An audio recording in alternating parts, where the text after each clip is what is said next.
everybody! Sorry, that didn't really work, did it? The stream, the intermission timer decided to reset rather than go back to where I am. So, hello everybody! Welcome to the start of what is going to be a rather interesting 24 hours. So this is the start of my 24-hour live stream raising money for the Edinburgh Children's Hospital charity.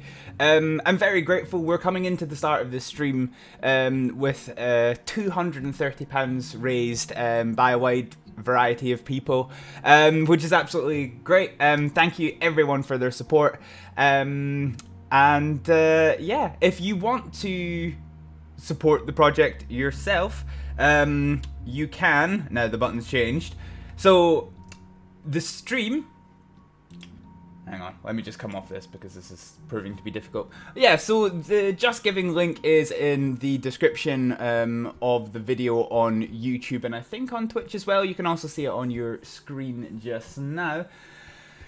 Yes, so we've got some people joining us already. 24 hours, let's go. Yes.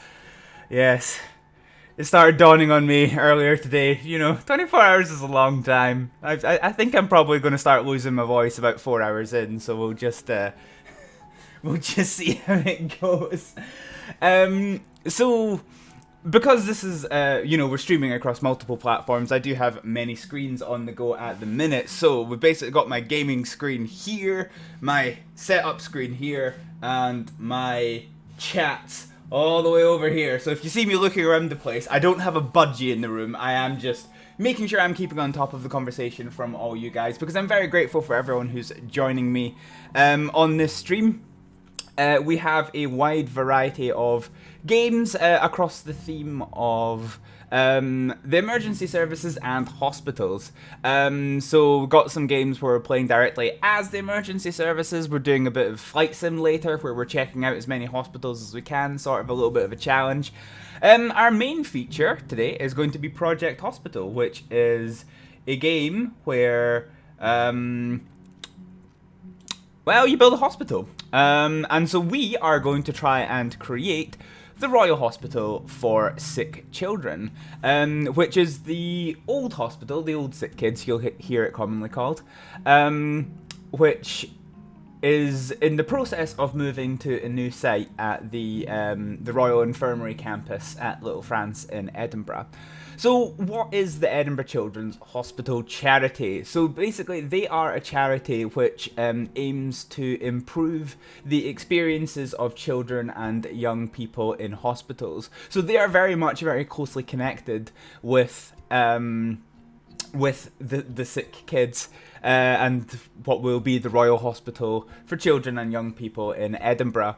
They improve the experiences of children with with activities they can do in hospital, providing support for their family to come and see them, and it's a very good thing they do. And so I thought it was fitting that we try and recreate the sick kids, the building that we've spent many years in and that we will soon be leaving. Now the downside to this, as I realized when I was trying to do this, is that the Sick Kids campus, the old Royal Hospital for Sick Children, it's a very complex campus. So before we get into it, just a little bit of an explanation of what's going to happen here.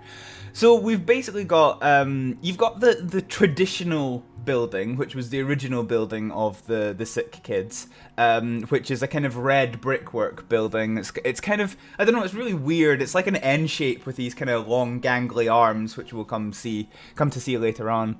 And then there's a kind of newer yellow brick building, but then the hospital also took over the kind of the old terraced housings behind it, and so the campus is really complicated, and it's been a nightmare to try and recreate. So let's give you a wee bit of a look as to what's been going on. So because of the complexity, it would be too difficult for me to come up with a floor plan on stream. You would basically have 3 hours of me just going, looking at the stream. So I've done it in advance, which, I hope nobody considers that cheating. But you can already see some of the complexity coming in into it. So we will you know, we will see this take shape, and then at the end of the video, you know, I'm not sure how many people are going to be brave enough to stick with me the full 24 hours, if anyone. But certainly this video will be available on YouTube afterwards to watch to your heart's content. But yeah, at the end of the video, we're going to do a comparison with Google Maps, and we'll see how well we've done at recreating the hospital. A few important caveats for this is that I do have artistic license here. So for a start, Project Hospital doesn't have pediatrics,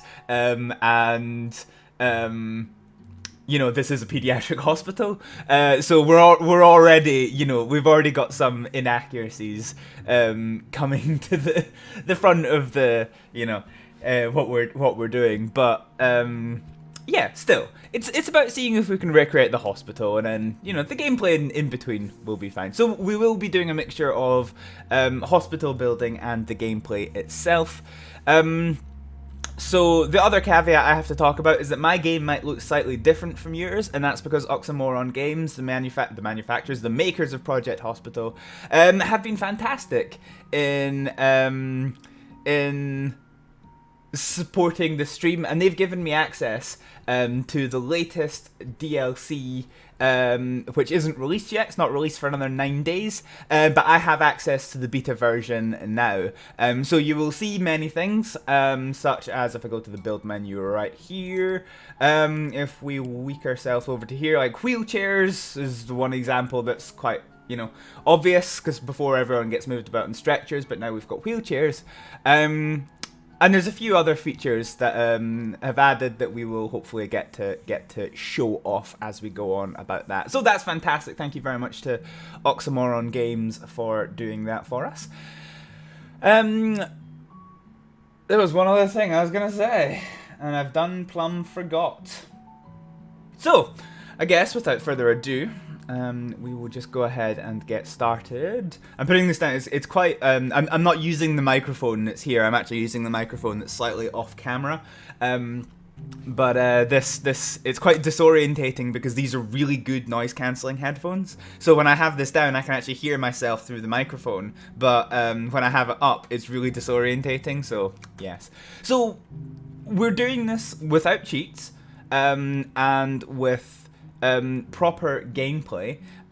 So basically, I don't have free reign to just build this hospital right from the get-go. So we're going to have to focus on a small department at a time. Now, the old building, the original building of the Sick Kids, was used primarily for, it is now currently used primarily for inpatient activities. So there's many wards there. So we'll kind of be focusing on that a little bit later. We're going to start with accident and emergency. Now, this game is based on the American healthcare system, so we are going to see a lot of discrepancies between how a hospital in the UK is run and how, you know, I'm going to have to run it because of America. So, like, you know, the clinic is, you know, regular doctor outpatients. It's not strictly accident and emergency, although there is accident and emergency elements. So, you know, yeah. So we'll see how we get on. So we've started us off.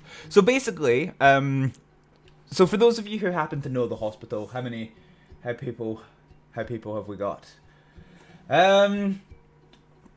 Okay, so yeah, so the people who know the hospital, there's two roads here.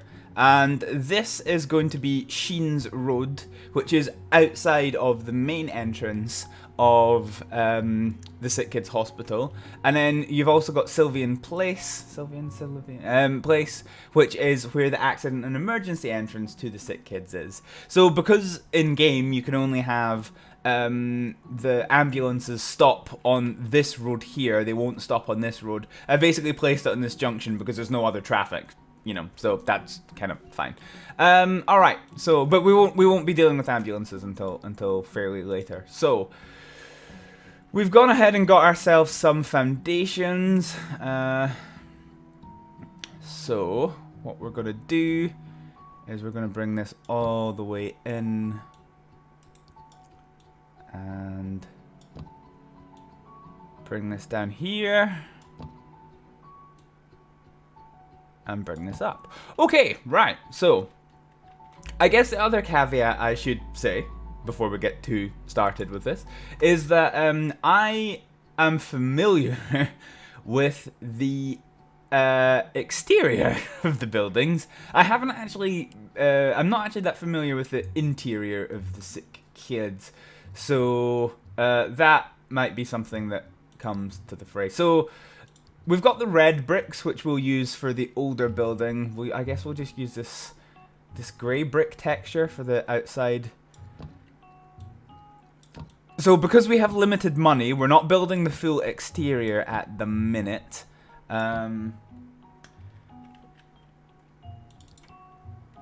So it's going to look strange to start with. But over time, it will get there. So this is going to be our main accident and emergency door. So this is going to be our nice sliding doors to get into it. We'll go ahead and get some nice red bannered wall because I'm a simple soul and red means emergency. So let's go. So there's actually a doorway here. So I'm going to put this across here. Oh, actually, this isn't going to work because you're split in two. Hang on a minute. Right, okay, so we're going to actually expand upon this, which is probably going to bleed a wee bit of our money, but that's sufficient given the circumstances. Yeah, okay, because it's barely dented us too much. So, right, let's go back to yellow brick, and we will redo this. Okay. Flying Star. First the intermission didn't work and now I've screwed up some of the foundations. Cool. The only reason I'm doing this is because this room here, you can see here, it's marked as not accessible. So I do just need to fix that one. So we're going to delete this wall. We're going to delete this wall. We're going to delete all of this wall because apparently that didn't delete. And we're actually going to delete two little bits here and here. The reason for this will become apparent in the very near future. So we're going to go back to red walls and we're going to keep doing this here. Actually, I probably want to delete that wall as well, to be honest. Cool. Okay. So we'll get the walls done up here. Here. Going to be a wall here, and once again we're going to delete a tiny little section of that here. Gonna do this. Gonna do that. Now, what color is the wall inside here? I think it's actually green. But I'm going to use blue, because blue is my system for cataloging things, and this is, it's going to save me from getting confuzzled, because I'm a simple soul, and it's quite easy to get me confused. So, there's a doorway here, which I have never seen beyond. So, like I said, there is parts of this where I am effectively just going to be guessing. So... yeah. Cool. Right, okay, so these are basically going to be the cubicles which the doctors are going to use to examine the patients that come on in. And in order to provide extra gameplay experience, we're going to be the one doing the diagnosis. So, yeah. There's going to be a few situations in this stream where my medical knowledge is going to be put to the test, and I know that there are a number of medical professionals who are planning on tuning in at some point or other. So that's going to be fun. They might have some comments for me next time I'm in. Right, so what we're going to do here is we're going to put a set of double doors here, because there's a set of double doors between main accident and emergency and, you know, what used to be outpatient accident and emergency. So we'll put those doors in there. There's going to be a staff door here that goes into the waiting room. cool. We want some, so basically we're going to sort the cleaning cupboards. So we'll do a cleaning cupboard here. Remember, we're going for the building shape, not the specific layout, because I've not seen most of the specific layout, and surprisingly for a public building, the floor plans are quite difficult to come by.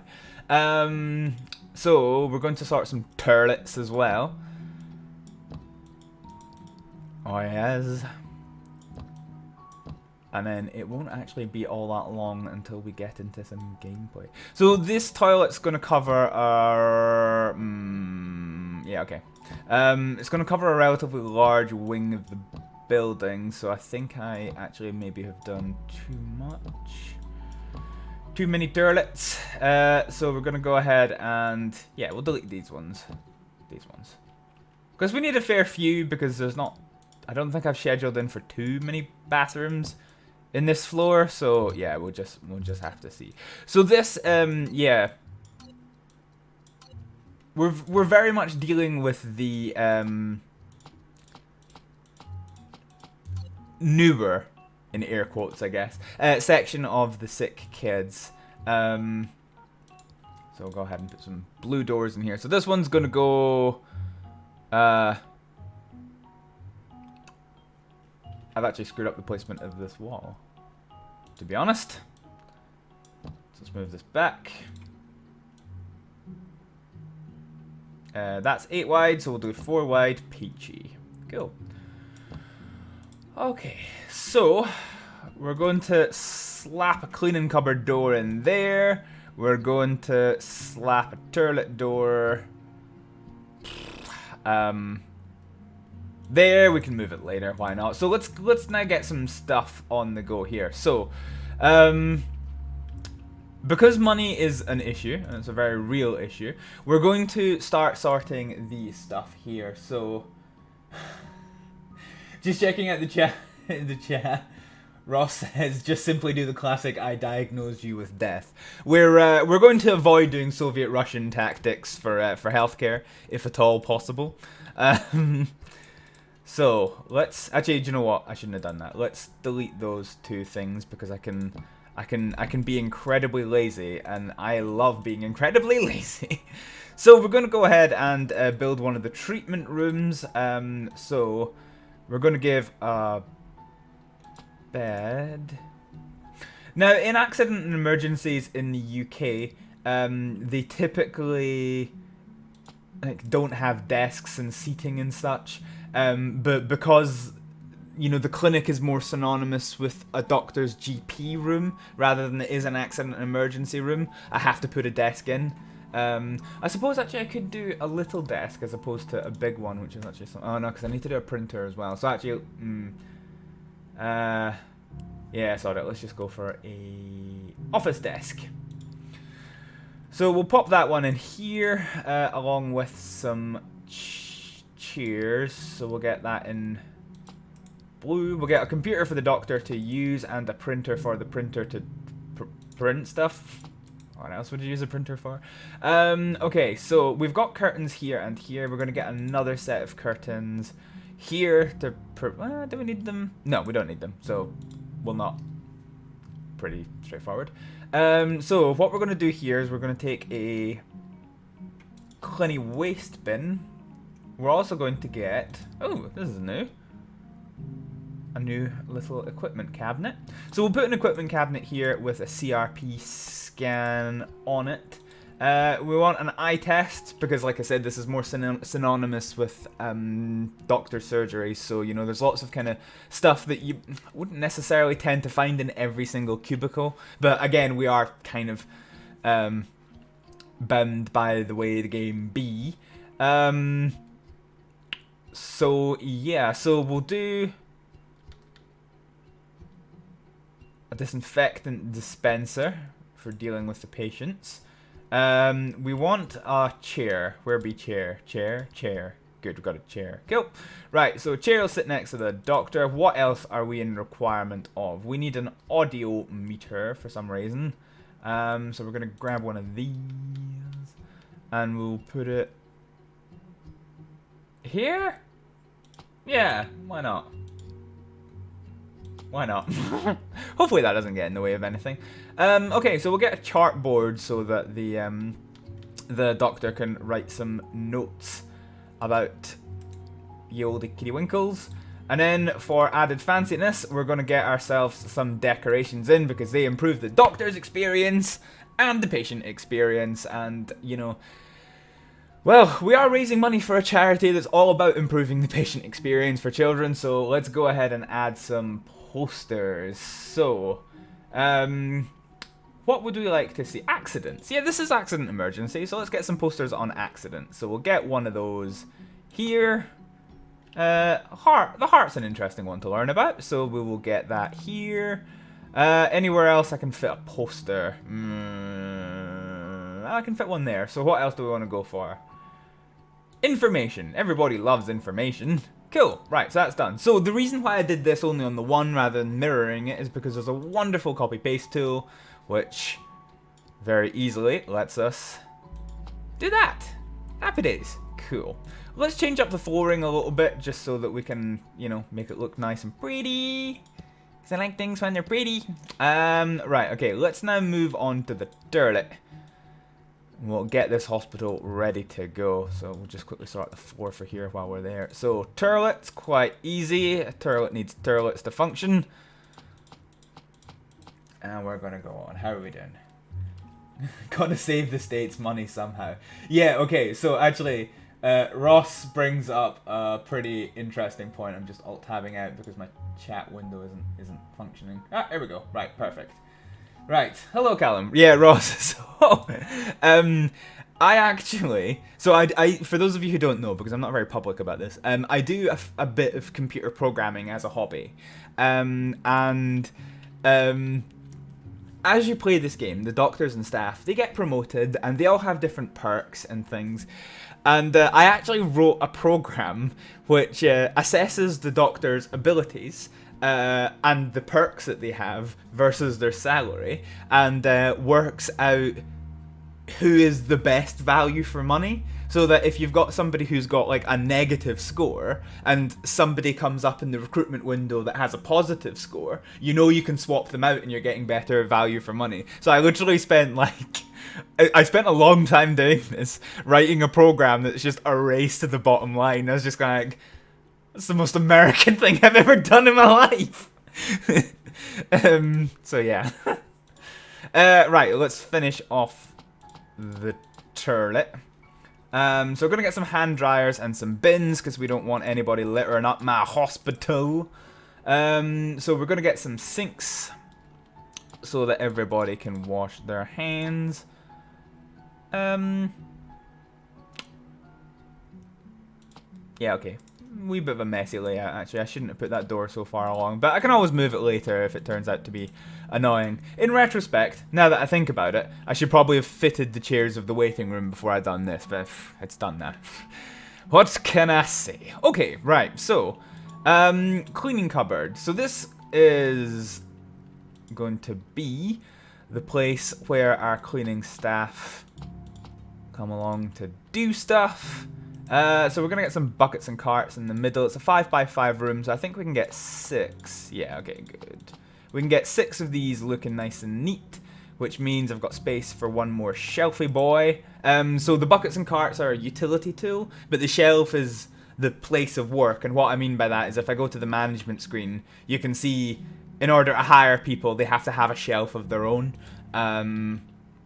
So that is, you know, the place. The work. What are we doing here? We are wanting to finish off the rest of this. So we're going to get a bin on the go because, yeah, I need bins. This game doesn't differentiate between domestic waste bins and clinical waste bins. Well, I guess it does actually with the biohazard stuff. So ignore what I said. That was a sentence I shouldn't have started. Right, okay. Let's add in some windows. So on the outside of the newer building, you tend to see it if you're walking along Sheen's Road. You'll see that they have these quite narrow buildings. Oh yeah, so that's the other thing. So technically speaking, the old original building starts on level 2, and the accident emergency is on level 1, it's the floor below it. But while there is levels, there is no slope. You're either on one level or you're not. So as a consequence, I'm kind of starting all of it on level 1. Just because that's how game be. So yeah, once again, artistic license. But yeah, so things aren't going to be particularly... Or they're not going to be fully accurate. So anyway, this is going to be... Yeah. So this is our cleaning cupboard where the cleaners will come in. We've got some windows so that they can get some natural light into the outside world. Okay. So we're going to sort out some flooring over here. Perfect. So let's just fix the I'm gonna fix the rest of the flooring. Okay, fine. Do we have any... Ooh, white floor. So we'll do that for the staff area. Oh, that looks interesting. Okay, so this is going to be the office. Now, I quite like the looks of the pharmacy desks. So we're going to use that even though this is not the pharmacy. Actually, let's use... What color do we want? Well, this is accident emergency, isn't it? So let's use red. So this is going to be the reception. Where patients can come get checked in. So we're just creating a whole bunch of desk space for them to use. We want a left counter. Left. Here we go. Perfect. So there is some glass here actually. So let's get this glass in. And there is glass in front of these windows, but again, the game doesn't work that way, so we're just going to have to use a little bit of artistic license. Okay, so what we want to do... How are we doing for chat? We've got more people joining. Hello, everyone. Callum and James. I've already said hello to Callum, actually. We're not even half an hour in, and I'm starting to go, you know... Yeah. Pear-shaped already. This is going to be fun. Okay, so... We're basically going to have... So this is going to be our main point of contact for people coming in for accident emergency. So we're going to have lots of receptionist spaces here. There is, in fact, another reception in the hospital. It's just in the main foyer of the original building. We will be including that one, but we'll get to that one later whenever we get around to doing the new building. So our receptionists, they need computers. Computer. They want some paperwork storage facilities, so we shall include those right here. And okay,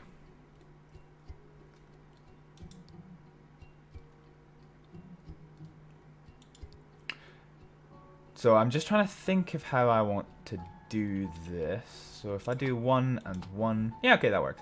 1 gap, turn around. Or do we do this? So there's never going to be that many people waiting to come in reception. So I think we're going to use this for wheelchair space and whatnot. Now our wheelchairs are red. There isn't really a red one, but you know, yeah, okay. So we'll do that. So the wheelchair repository will be here, and we'll grab a couple of... yeah, no, we will grab a couple of med beds because we'll need that for later. Where be med beds? There we go. So we've got some stretcher. We can get some basic ambulance stretchers, but no, this is... We're a proper hospital right here, so we're going to go ahead and get some proper stuff on the go. Cool. Right, so let's flesh this out. So we've got plenty of stuff. What have we got in the way of... televisions? Right, we'll put a clock there. Actually, we'll do some information. Because, again, we want to focus on patients' experiences. And we will get, I don't know, a little flower pot for decoration. Yeah. You've got to be careful with flowers in hospital, because obviously hospitals are very, very busy places. And if you have real hospitals, you don't... well... God, I am getting confused already. If you have real plants and they're not watered regularly, even though they can look alive, they can still become very, very dry, which means if something was to happen in terms of a fire, plants can go up very, very quickly, terrifyingly quickly. So that's something to bear in mind. And so we'll be putting, so there's no fires in this game, so we'll be adding plants for decorations. But yeah. Right, okay, so where is the... What am I looking for? I'm looking for a desk. There we go, coffee table. Right, so do we have... Actually, yeah, okay, so there's something in the modern way of working. So we live in a time where obviously coronavirus is a thing. So at the entrance to our hospital, what we're going to do is we're actually going to go ahead and put some disinfecting equipment. So for people to wash their hands all good and proper. Notice my complete wrong way of washing hands. Yeah, so for people to use when they come in to make sure that they're nice and hygienic. I was looking to see if there's anything else. Like, let's add some flowers so that our office staff can be quite happy. Can we get some files? No, I can't get some files. Okay, cool. Oh, there's an idea. Okay, so yeah. In this game, people can... they have what's called collapses, which is when they can no longer, you know, support themselves. And that can be everything from they're dead to they've just fainted because of, I don't know, like a lack of energy or something. So sometimes it can be really minor, sometimes it can't. The point is it happens, and so because it happens, we want to have a defib on standby, so we will... Yeah, we'll put the defib here, and we will put another set of instructions on how to use the defib for people to use it. So what we're going to do now is we're going to look for one of those televisions for any... They should probably be in the waiting room, actually, rather than in here. So yeah, okay, fine. We'll sort that. Right. So this is now the main waiting room, which is the last thing we have to do. This part of the hospital isn't going to be used yet, so we will make like good people and restrict it so that people can't get into the older part. Right, so what we need in a waiting room, we'll do this blue because it's not the only one. Right, let's go ahead. So we'll do bench here, gap. So all the chairs face this way. And it's quite uncomfortable. So there's been a number of times where I've had to go in accident and emergency, and I've had to stand in this room, stand right at the front, and you just have everyone staring at you. It's like, how's it going? Yeah, it can be a bit uncomfortable. Okay, fine. So what we're going to do is so we're not going to use a queue machine. So this is quite a handy system because it's basically in game is they punch a button to say that they're here, and then the television tells them when to come.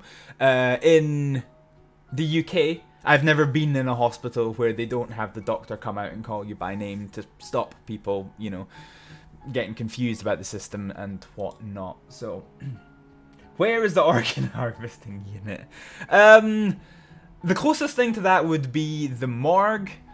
I'm not too sure if I would include a morgue in this, actually. So again, I have artistic license of what I'm doing, because on one hand, you know, I want to play the game to its fullest, but on the other hand, I am trying to do a bit of a, you know, somewhat faithful recreation of the RHSC.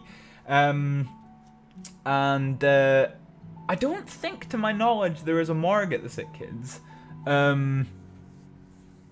So, yeah. Don't know where I'd put that, to be honest. We'll think about it. I am going for 24 hours, so I am going to be doing some very unhealthy things to get through the stream. So I apologize in advance for that. Right, okay, so, right, what we want now, we're going to set up some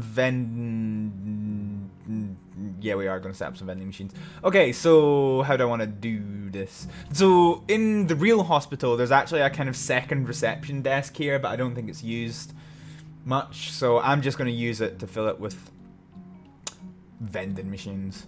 So we'll have one coffee machine for the adult accompaniers. Well, I say that.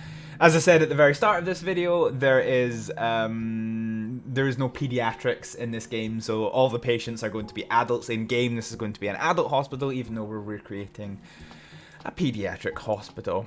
We do want some healthy choices, so we're going to head and get a lot of water, and I suppose we can throw in some juice de la fruit for good measure. Oh hi. Fruit juice. Yeah, fruit juice. Cool. Okay, let's provide a little bit of entertainment for all the people in the waiting room, because from my in-game experience, I will tell you right now that the amount of clinic rooms that we have is not going to be sufficient. So there is going to be some delays in the patients getting seen. Okay. So, I'm just going to quickly check something. Oh, here we go. Right, okay, fine. So, my stream wasn't telling me how many people were here, but it now is. So, we've got 5 people watching on YouTube and 2 people watching on Twitch, which is all the way over here. So, here we've got this thing I was telling you about of whenever I have to check the chat. I do have a small window for chat, but it is a very small window, so I might miss something. But yeah, like I said, I'm not chasing a parakeet around my room. I'm just looking at Twitch all the way over there. Delays just sounds like the NHS normally. Oof. Well, no comment. Right, okay, so we wanted a television. So we're going to put that in here. And we're almost set to get into some gameplay.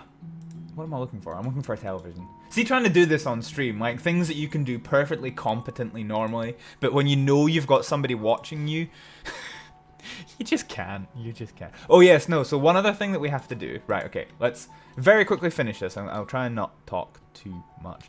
Right, okay. So we're going to yeet, yeet, yeet, yeet. Okay, so we'll just fill this with some more chairs. Peachy. Right, okay. So, yeah. Fine. So we're just gonna grab some vegetation because pretty things are pretty. So we now come back to this situation we were talking about before, where you need some posters on the wall to keep people interested. So let's teach them about some of the medical conditions that we deal with here at the Accident and Emergency. So we're gonna have a poster for, oh actually hang on, so we're going to, so because this here is going to be the start of our clinical area, this wall here we want to put some posters on it just to inform people that this is a clinical area. Actually, we'll do another one here for good measure, and then we can get on with the other posters. So accidents, this is accident and emergency. The heart's a good one because everybody has a heart. Information on blood donors, probably wouldn't have this in a kids hospital, I don't think, but we'll put it in anyway. Digestion is quite a common one. It's one that we deal with quite a lot in the sick kids hospital. Eyes, we do have an ophthalmology team. Infections. Yeah, so we'll get to show off the previous DLC. So there's been quite a few DLC come out for Project Hospital this year. The latest one that's been released, there is obviously one coming in 9 days' time, but the latest one that was released was infectious diseases, which is of course very topical given the COVID situation that we all face. Veins, everybody has veins. Arteries, everybody has arteries. What haven't we done? Liver, we do also do liver stuff. Blood donors, skull, everybody has skulls. Tennis elbow. Kids can play tennis. Right, okay, so we've now got a lot of entertainment, and, well, entertainment is perhaps not the right word for that. But we now have some things for people to look at, and I'm actually thinking if we've possibly done a little bit too much. let's move the ophthalmology poster over here, and we'll also move the veins poster over here. And the same thing that we did in the other waiting room. We want quick access to help should it become required. So we're going to add in a defibrillator, a hearty-starty machine. Oh hey, first aid kits. Actually, yeah, that's probably good to have in here, isn't it?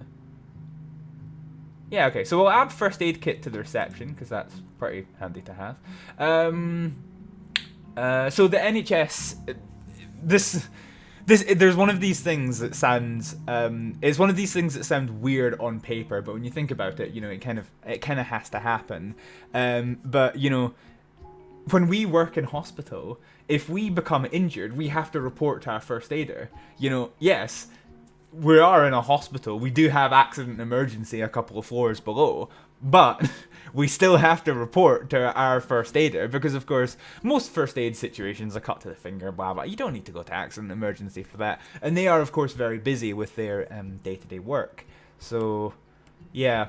It seems strange having to report to a first aider in a hospital, but actually, yeah, it does make a fair bit of sense.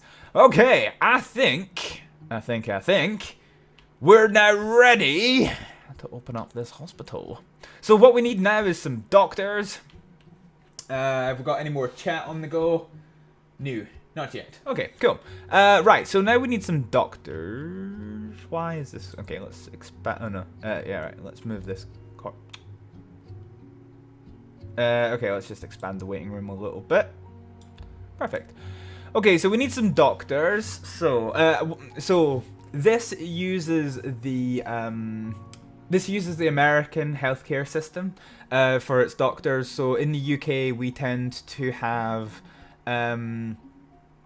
you've got med students, and then you have your foundation years, your junior registrar years, otherwise known as your specialty training years, which they're kind of split up depending on what you're doing. So GPs do 4 years of specialty registrar training, hospital specialist teams, so you know, cardiologists, traumatologists, gastroenterologists, you know, they all do, I think it's 8 years. Can sometimes be longer depending on what it is that you're doing. So they tend to be, you know, junior registrars for a little while, and then they become, you know, senior registrars, and then you go into consultants, and then, you know, beyond that, don't really know if there's much beyond consultants. The American healthcare system, however, is you have medical interns, which, you know, I believe is what we would call foundation doctors. Residents is your registrar doctors. And then you've got attendings, consultants, and specialists, which are, you know, it's where it starts to get a wee bit complicated. So, again, this is the American system. So we want a good doctor to be able to keep us right. So we're going to go for Daniel Aitken right here. He's got 3 hidden perks, but he does have resistance, so he is less likely to need rest, which is just as well because we don't have a break room right now. So yeah, let's go ahead and do that one. So we'll get Daniel Aitken, who is going to be the head of my department. So I'm going to make him Chief Doctor of Accident and Emergency. No, I don't want to do night shift yet. And we have an intern, so we want to keep... We're not going to be very busy to start with, so we're going to grab Rebecca Stone as one of our interns who can help us out. So we've got 3 receptionist places. Why are you... How are you not on foundations? Hold the phone. Hold the phone. Right, let's erase this. Oh, okay, it was split into multiple sections. Yikes. Right, okay, well, that explains that. So Eurocorder and Eurocorder. Perfect. Okay, so that's looking a lot happier. Right, so we've got 3 spaces for, yeah. Got 3 spaces for receptionists, but only 1 window is currently accessible. In-game, it's nurses that do the the reception desk manning. So we've got 2 nurses who are good value because my economy. We've got Suzanne Fletcher, who's $160 per day, but she's got 2 unknown perks. They could be good, they could be bad. Or I have Janice Gunn, who is $172, so slightly more expensive, but she's got nothing hidden, and she's a hard worker, which means she doesn't take free time breaks, which again is important because we don't have a break room. So we're going to go for Janice. Janice is going to be our receptionist, and what the receptionists do is when people come in, the receptionists triage them. So in the UK hospitals, this is done slightly differently. There's a wee bit more steps to the pathway. When you go into accident emergency, you speak to the receptionists, who are admin staff. I don't think I've ever seen a hospital where they are actually nurses. They take all the details and pass them on to a triage nurse. The patient then waits in reception, and then they get seen by a triage nurse, triaged appropriately, and then they'd be seen by a doctor as appropriate. This in many ways cuts out the middleman because the receptionist is the triage nurse. So once they've been seen by the triage nurse, they go straight into the waiting room, and then it's just waiting to be seen by the doctor. Cool. So that's that done. Next thing we need is some cleaners. So we've got a janitor who's an early bird. Lucky for them. They can actually get up in the mornings. And we'll grab a night shift janitor. Actually, there's nobody for a good price, so we'll wait and see how dirty the hospital gets. Okay, so we have enough staff, so without further ado, let's get this underway. So, the hospital is now open for patients. We can, so again, American, we have insurance companies who send us patients. So yeah. One thing I should do, actually, is let's change the uniforms so that they are more in line with the NHS. So, what we're going to do is we're going to go to departments. Is it in the management screen? It is in the management screen. Okay. So, our doctors in clinic... do we actually count as... So, our critical care doctors wear purple scrubs. So that's fine. So, our nurses tend to wear blue. Actually, yeah, so we'll do this. So, doctors are green. Critical care doctors are purple. Surgery scrubs isn't really applicable for emergency department, nor is technologists, so we'll put them there. Janitors, oh god, what are they in my NHS? So I bounce around quite a lot. I work within NHS Lothian. I also volunteer within NHS Lanarkshire, Ayrshire, and Glasgow. So I think it's NHS wide, but I think they are just green, but a slightly different shade of green. I think it's more likely to be this color, and I think we'll change doctors to the slightly greener color. So we'll do that. Perfect. So the doctors are now in green. That's happy days. So the only other thing that we're going to do is we're going to tick this button here, which means every patient that comes in, I have control of their care. So let's see how this goes. So because we're a very small hospital, we are, yeah. So the reception team is now taking its first people. So we've got a patient here. So she's chatted to the receptionist. What she said, she's got fever and muscle pain. So this is how this works. You basically see all the list of possible diagnoses given the symptoms, and it's your job to whittle that down. Now actually, what I should have done, if I had half a brain, and I don't, so we'll do it later, is I should have made myself and then we could, you know, I can see how they get on. So there is actually, so one of the free DLCs for this game is called Doctor Mode, and what that does is it adds, no. Oh yeah, okay. So they always do the interview. That part you don't have to do. Fine. So we will. Well, it'll give us a warning message anyway. Yeah. So basically, you can in Doctor's mode, which I can't access just now because I can access. So you can basically decide what you want to have. So you can have no hints in diagnosis, which yeah, it basically doesn't. Yeah. Okay. Fine. We'll start that in a second. So you can also see. So let's start from the middle. In no particular order. This is the patient record card over on the right where my cursor is kind of dancing around the place like nobody's business. You see here it's got 3 hidden symptoms, which means there are 3 symptoms this patient has that I don't know about. And I can hide that number so that I don't know when I have a full diagnosis or not. Now in this case it's pretty easy because she either has influenza B or influenza A. But in some cases, they will come in and they'll just say, "Oh, I'm a bit tired." Cool, what else? Yeah, just a bit tired.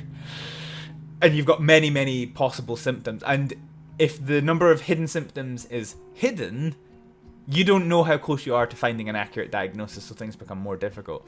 Pulsating symptoms, we talked at the start of this video about people collapsing. If it's pulsating, that means there is a symptom causing somebody to collapse. So for example, their heart's not beating properly or they're bleeding heavily.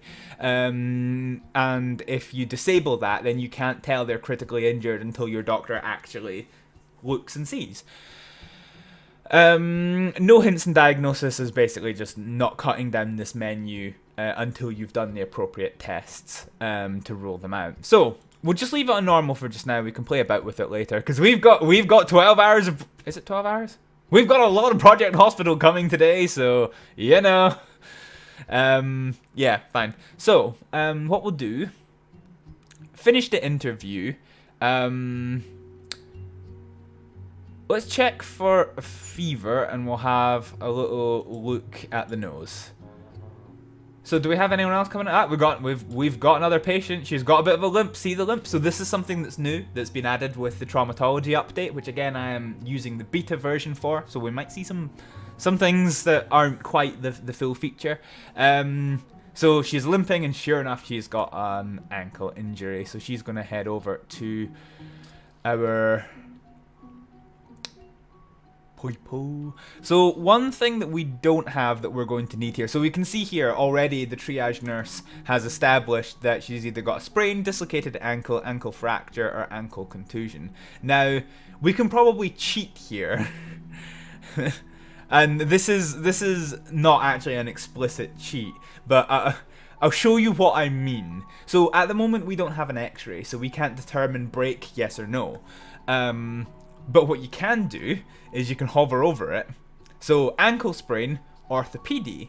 We don't have an orthopedic department, so it's not that.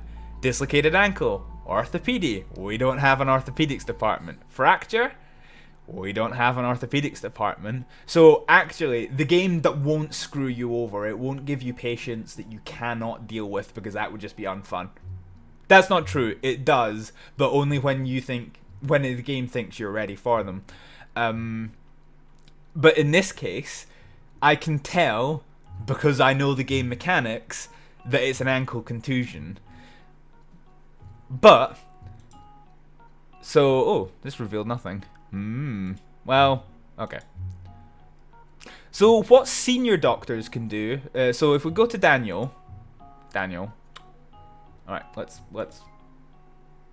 click on Daniel. So what Daniel? Oh no!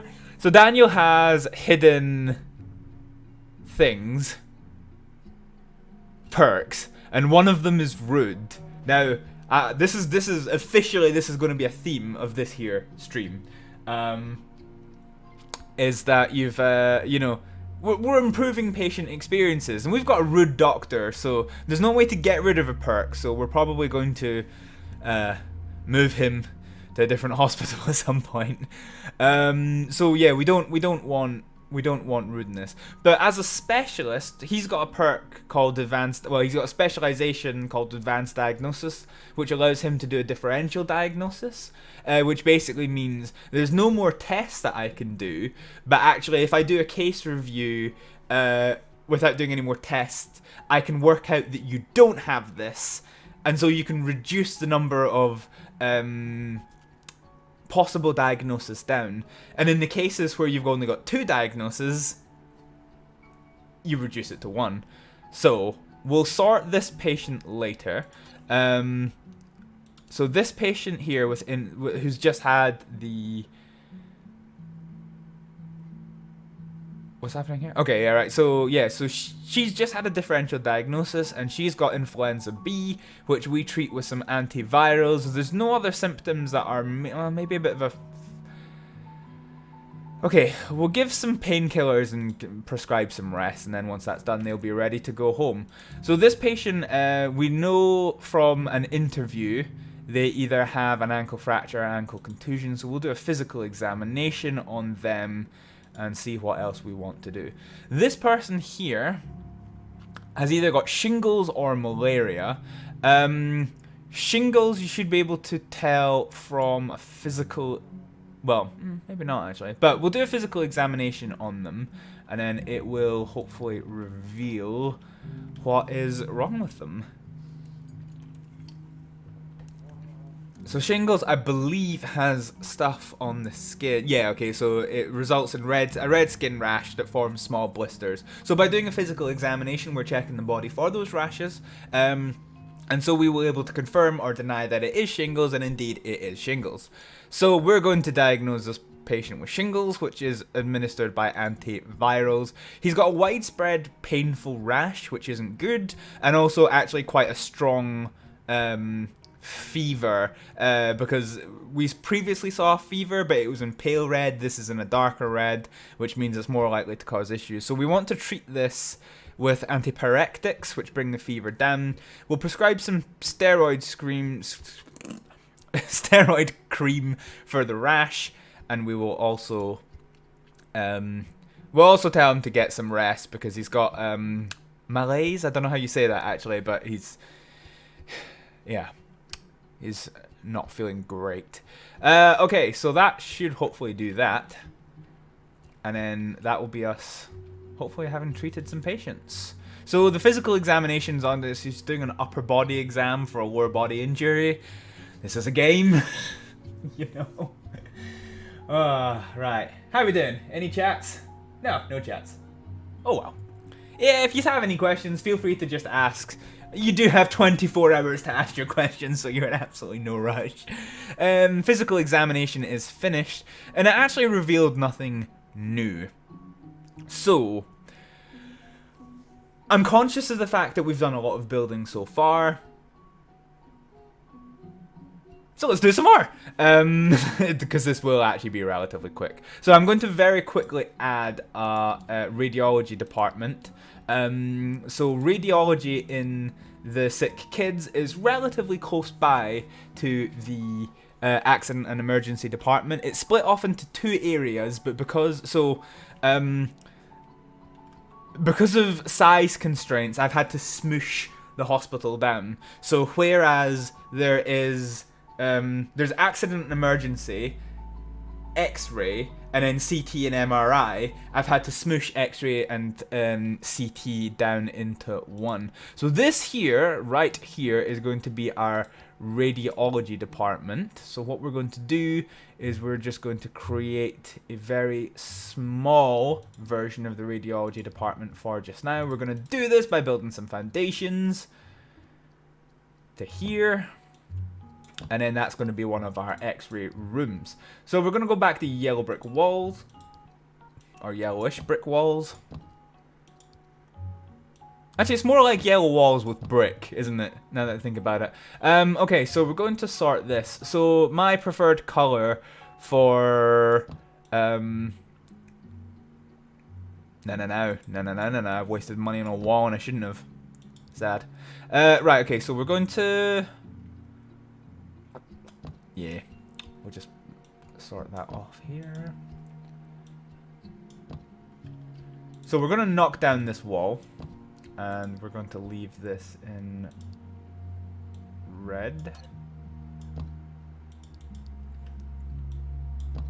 Okay, right. So we're going to knock down this wall. No, let's knock it down here so we can create a little bit more space for ourselves. And then we're going to yellow up the wall good and proper. Okay, so that's that. This is going to be our X-ray room, which I think is a bit... it's a bit big, actually. I wonder if I can... How big is it? It's 8 big.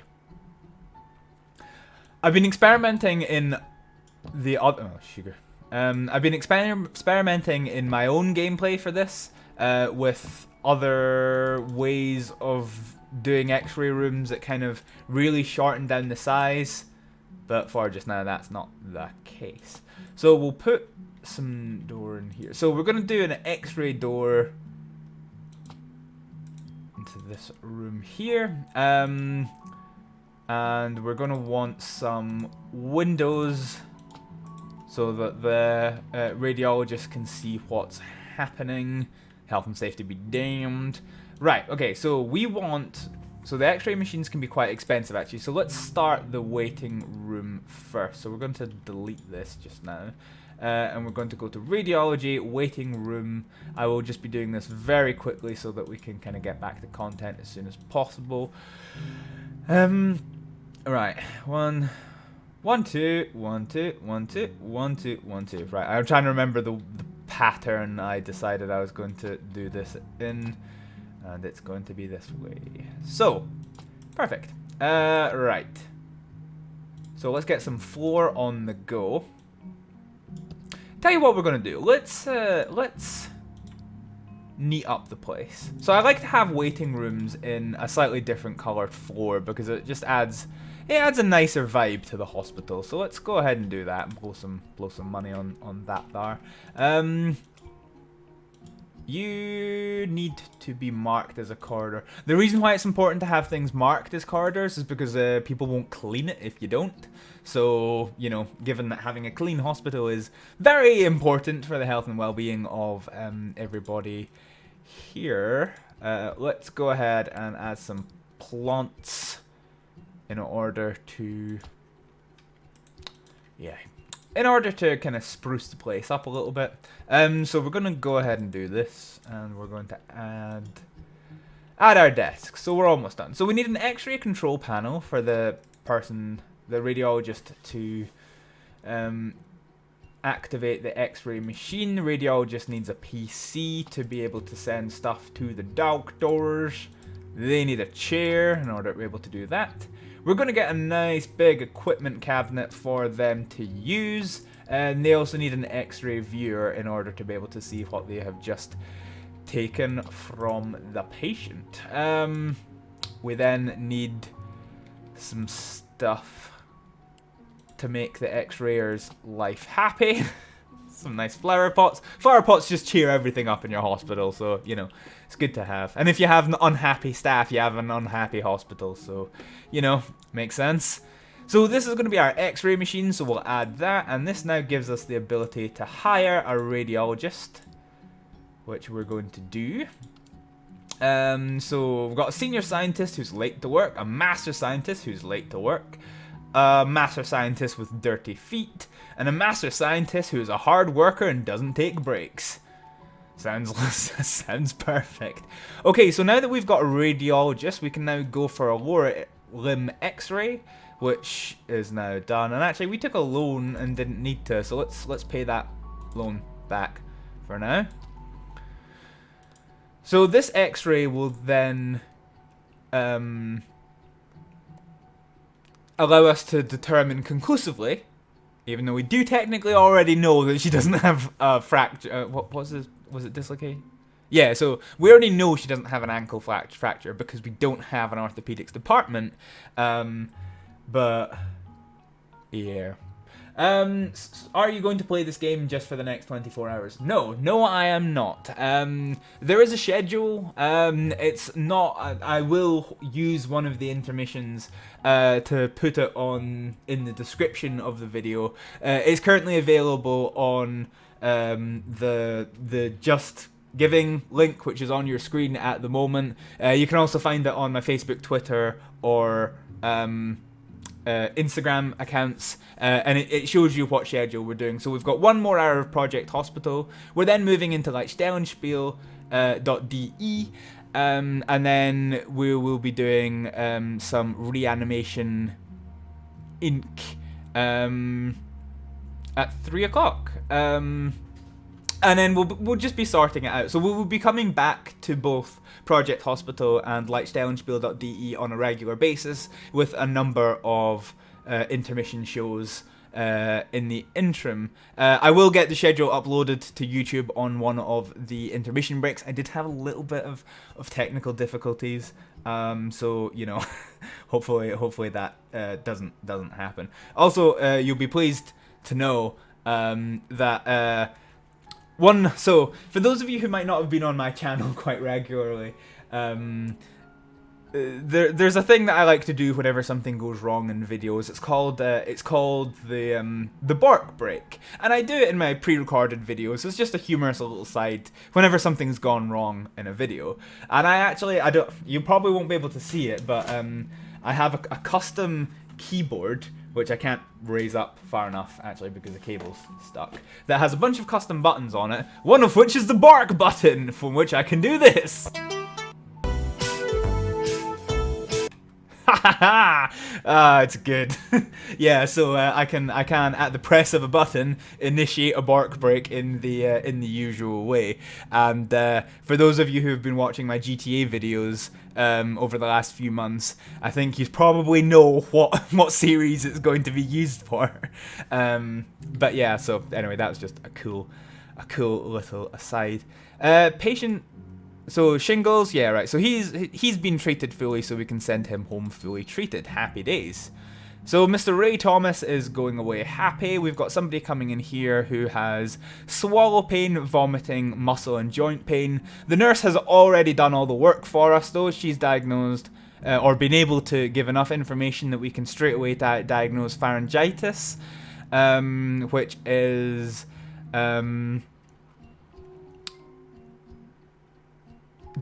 is treated with NSAIDs, which are non-steroidal anti-inflammatory somethings. I ain't no doctor, shut up. So anyway, we know he's got pharyngitis, so we treat this with NSAIDs. He's got swallow pain, which we treat with... Oh yeah, there we go. Drugs. So the D is for drugs. Non-steroidal anti-inflammatory drugs. Cool. Which is fine. So it's got vomiting, but it's not too bad. Got a little bit of pain, so we'll just give him some rest. Rash isn't too bad. Everything else is kind of peachy. Let's actually... So we've still got 6 hidden symptoms. So let's double check that we're not dealing with anything too serious, because just because we've diagnosed the issue doesn't mean that there's no complications. So we'll play it on the safe side, and then, you know, we'll go from here. So we've now got like 3 people waiting, which is... Yeah.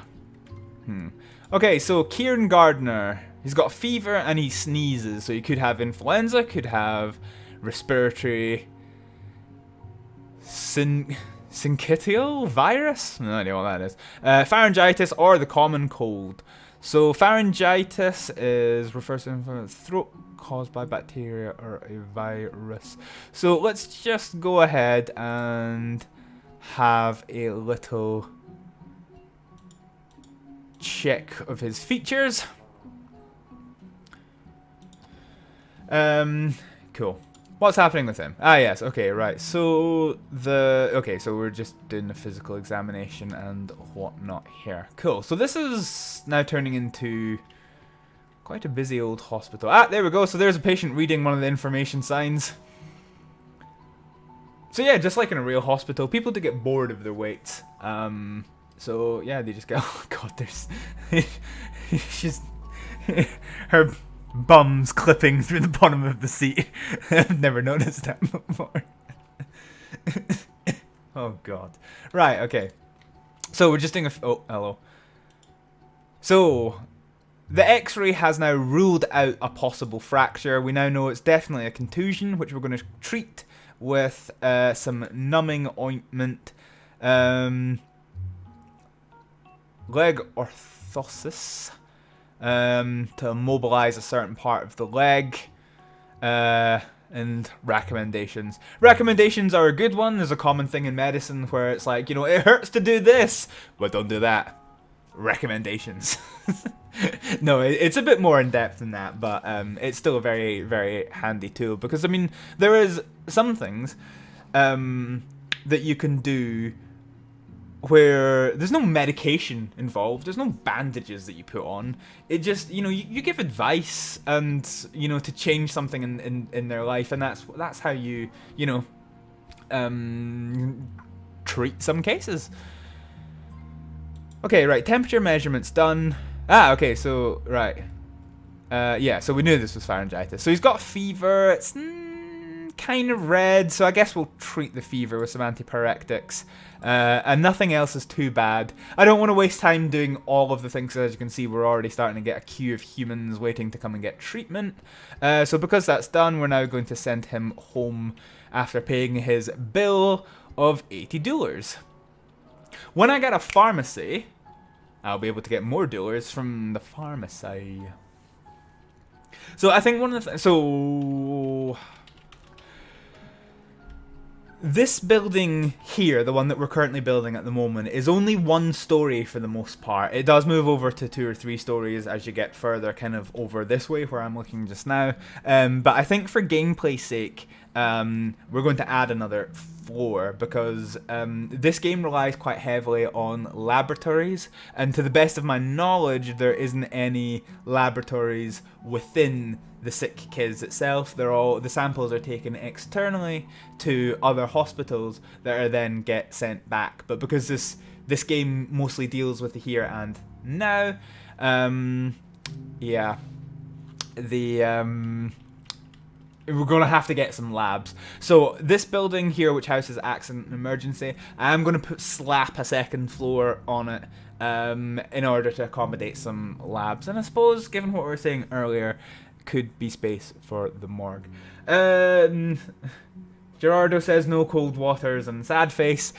Yes, I'm sorry. The theme of this stream is hospitals and the emergency services. So unfortunately, nuclear submarines do not fall into that category. Which is, you know, it will come up again. So this here, for those who I see, we're now back up to 4 people on YouTube tuning in. This stream is here raising money for the Edinburgh Children's Hospital charity. I can flash up my little graphic again. So this stream is raising money for the Edinburgh Children's Hospital charity. So I decided to do a theme of hospitals and emergency services, keeping it somewhat relevant for this stream. But this is hopefully going to be the beginning of me doing more live stream content in the future, mostly on Twitch, but it will be shown on YouTube afterwards. The reason I'm showing them both just now is just purely because this is, you know, a charity live stream. Cool. Yeah, so I should say I should do my plug that this is a charity live stream, and if you would like to donate or know somebody who would like to donate, you can go to the Just Giving link that is on the screen or is in the description of the video below, and you can support. All the money raised is going directly to the Edinburgh Children's Hospital charity, and there is also gift aid on as well. So if you are a UK taxpayer, you can increase your donation by 25% by using gift aid, which is fine and wonderful. I'm just going to put a light on, which is going to blind me. It's not too bad, actually. It's not too bad. But so it is a fine and wonderful day in Scotland today. A perfect day to be indoors for 24 hours playing video games. But I'm going to keep this light on because this light, as it starts to get a little bit darker outside, will stop me from disappearing into the darkness. I don't know why I dived down for that. Anyway, right, oral cavity inspection revealed that this gentleman has a common cold, which we prescribe with rest. He has, fever's not serious enough. for me to give antipyrectic. So we're going to give him some rest and send him home. We still get our $80. Oh, and here comes Limpy. Yeah, we can get more. We can get a new insurance company. The insurance company is uninsured. Yeah. Alright, okay, fine. So let's now fast forward. So we're just going to keep going. So this patient's now... So once the doctor gives her recommendations... Oh, actually, hang on. Are we gonna see our first bandage? Oh, drum roll. So the traumatology DLC, which is coming for Project Hospital, which they have very kindly given me an early access copy of for the purposes of this stream, you actually get to see visual stuff. So if they've got a head injury, their head gets bandaged. Arm injury, arm bandaged. Leg injury, I'm not raising my leg up, but it gets bandaged. So we might actually see it. Maybe. No. which kind of makes sense because you would you would bandage it for oh, hang on. Yeah, she's done. Right, so get her home. Ooh, $160. Yeah, so you would yeah, so she can go home. You would tend to do a bandage for bleeding injuries. You probably use not a traditional crepe bandage, which is I think what the graphics are in game, for something like this. $320. We're raking in the money. Nice. Nice. Oh, we've got another patient here. Arm injury with pain. Cool. So yeah, we've got a nice little functional hospital going on there. For now. It will get busy later.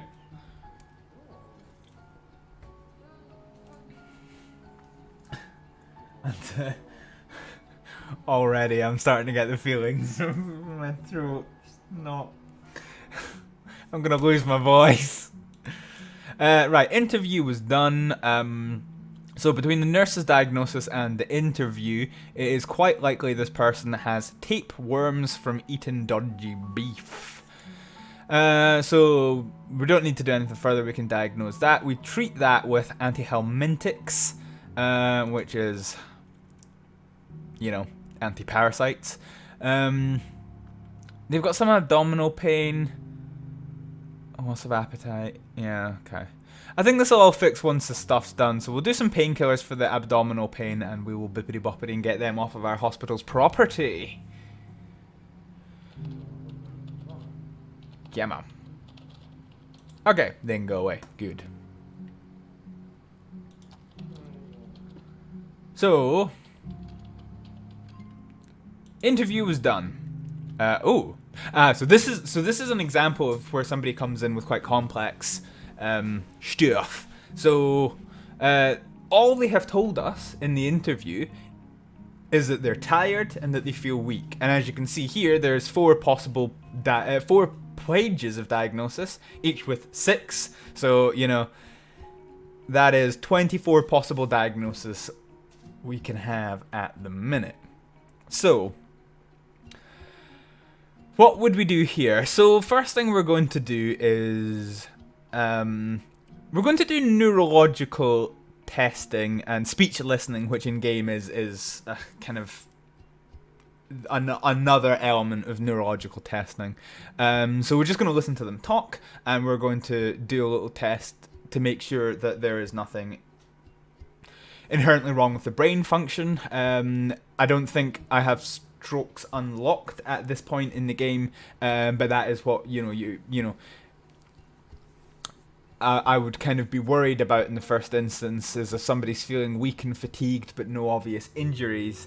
You want to get the emergency criteria out of the way, and then you can start moving on to non-emergency criteria, such as, you know, chronic fatigue syndrome, or the many other illnesses it could be. So deal with the stuff that could be an emergency first, and then find out. So the neurological testing revealed nothing. The speech listening is also going to reveal, drum roll,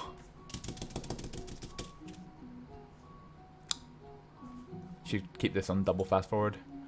Okay, right. So we're gonna have to go over here. So okay, again, we've got another one. We've got a cough, which is so this is not a dry cough, it's a wet cough. A fever and fatigue. So we can see here there's lots of lung-related conditions here, respiratory ailments. So what we want to do is okay. So there is a chance it. So okay. So we're going to have a listen to the chest and then an examination of the body to make sure nothing outward is out of place. Oh, here we go. Right, chronic fatigue syndrome. So by doing the speech listening test, the person has a very long reaction time, which is sufficient for a diagnosis of chronic fatigue syndrome, which is treated with some recommendations and then I guess some rest for the fatigue and weakness, and then that should hopefully perk up their condition. Cool.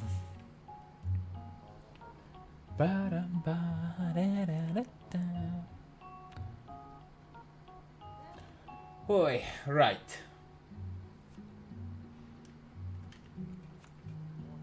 So you have, recommendations done so they can go home. Right, how close are we to success? Okay, so when we get to 10 patients treated today, we will have a whole heap of doers, which would be good.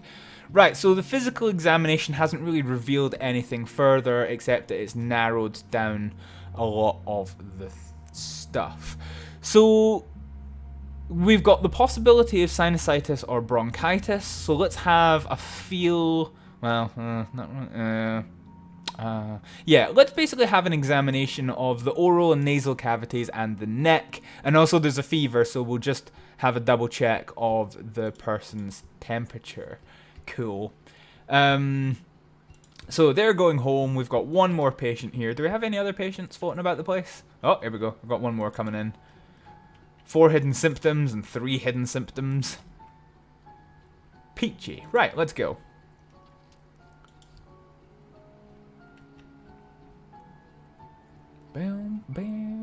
Aha, right, okay, so Abigail O'Neill is the one who is coming in with an arm injury. Let's have a quick look at the arm and make sure that there's nothing, again, emergency stuff to deal with. So, you know, have a look, make sure. I mean, there's no blood on my hospital floor, so there's a good chance she's not bleeding, but it's always worth just having a good double check that there's no bleeding and there's nothing critical that needs to be done. And then if that doesn't do anything, we'll send her off for an x-ray, which I probably need to do an x-ray anyway, so I'll just queue her up just now.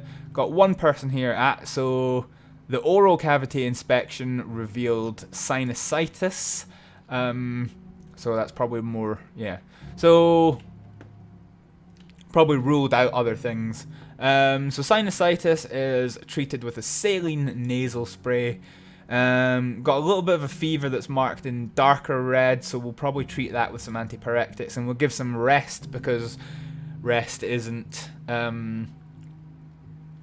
you know, rest is free. You don't have to pay a pharmacy to get some rest. So, no, absolutely no harm in doing that. You can over-treat, but you know, we are responsible healthcare providers, so we will be careful of doing that. And so she's got her prescription now, and once that's done, she can go home. So we've now got a person who's coming in with a fever, a headache, 12 pages of diagnosis. 72 possible diagnoses. Oh, we're now down to 1 page. And the interview is over. And once again, we've got the same thing as before. We've got various varieties of cough or possible tonsillitis. So same again, we're going to have got fever, so we'll check the temperature. Possible tonsillitis, which can cause a wee bit of a swelling across the neck. So we'll have a check of the neck, a check of the oral cavity and the nasal cavity. And then we can deal with the other stuff as required. Cool. Happy days. Right, we've got lots of people. We might actually get more than 10, which would be good. If we get to 15 in one day, then we get so So we get 25,000 dollars for treating 10, 25,000 dollars for treating 15. Nice. Interview. Interview done. This person's got 12 possible pages. Okay, so they're dizzy and they're fatigued. So, same as before. We're going to deal with the possibility of emergency stuff first. So we want to find out that their brain is still functioning perfectly normally. And then once that's done, we will start making sure the rest of them are okay. Okay, we're just gonna have to wait for those to be dizziness. I wonder if they have fever. Okay, so we'll queue up a wee bit more tests for when the emergency stuff's done. So the person who just had an x-ray, it revealed they had an arm contusion, which we will be able to treat with some numbing ointment and a wee bandage. Give some recommendations as well. And they've got red pain, so we'll treat with some painkillers. Cool. So our little hospital's not doing too bad for having only 2 doctors. But there's nothing really going on at the minute, so let's fast forward. Physical examination complete. Aha, okay, right, so actually that was quite helpful. So the physical examination revealed pale skills. God, this doesn't bode well for 22 hours time, does it?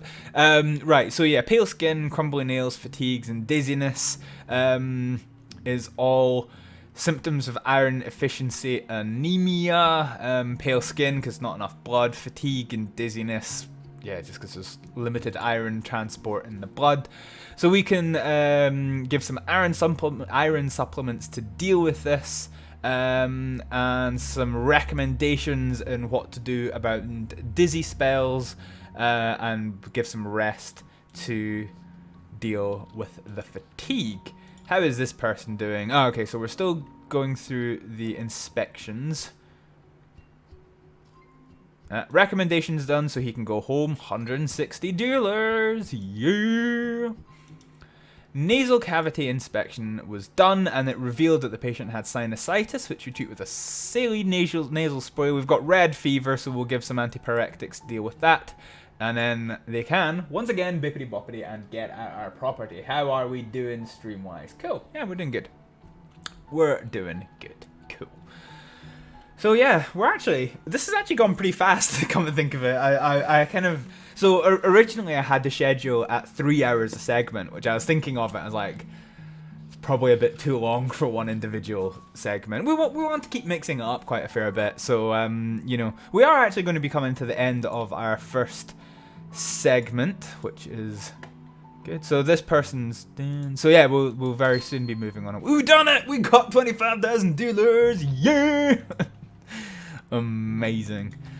Okay, right. What can we do with that? So, I don't actually have a game. I don't actually have a game plan for the first floor. I've kind of got the floor map for the ground floor, but above that, which I'm gonna have to do soon. Yeah, I don't really have a good game plan for that yet. Okay, cool. That's fine. We will be doing this soon, like I said. Actually, I'll tell you what. So first thing, let's go to settings because I don't run in background. Good. So we can keep doing this while I alt tab out. Yeah. So I'm looking to see what is in the second. Oh no, the building does have a second floor. This entire wing does have a second floor. Huh? Who'd have thunk it? Oh, hello. Let's alt tab back in. Interview finished. Got a nasal polyp. Respiratory syncytial, or a common cold. Probably going to be a common cold, given the rest of them are not a department that we have. So we will, I don't know, have a very brief look at the patient just to confirm that diagnosis. And we'll get that one sorted. So the second floor contains Ward 7 and EEG, which I'm not sure what that is. Ward 4 the pharmacy, and clinical research. So we don't have clinical research, but I suppose we could do that to have some laboratories.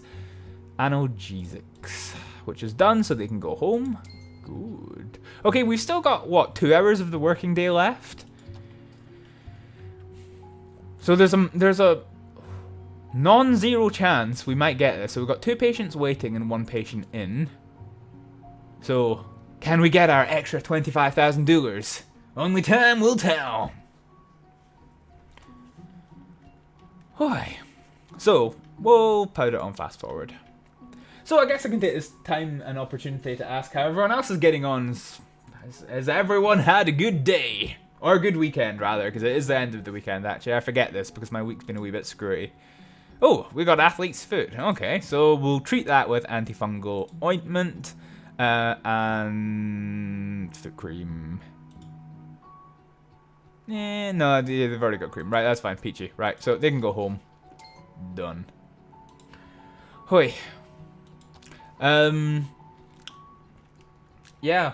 So the event that I'm doing this live stream for, as you can see in the little box that we have here, SavePoint2020 is the Edinburgh Children's Hospital Charities gaming event, which takes place from the 9th to the 11th of October. I know it's a bit inconvenient having a live stream for 24 hours that starts on a school night. You know, but unfortunately for me, I was actually doing some voluntary duties yesterday, which meant I was unable to start the live stream yesterday.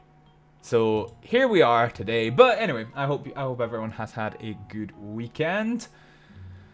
And yeah. I don't know if anyone has had the chance to check out any of the other content creators from the from SavePoint2020.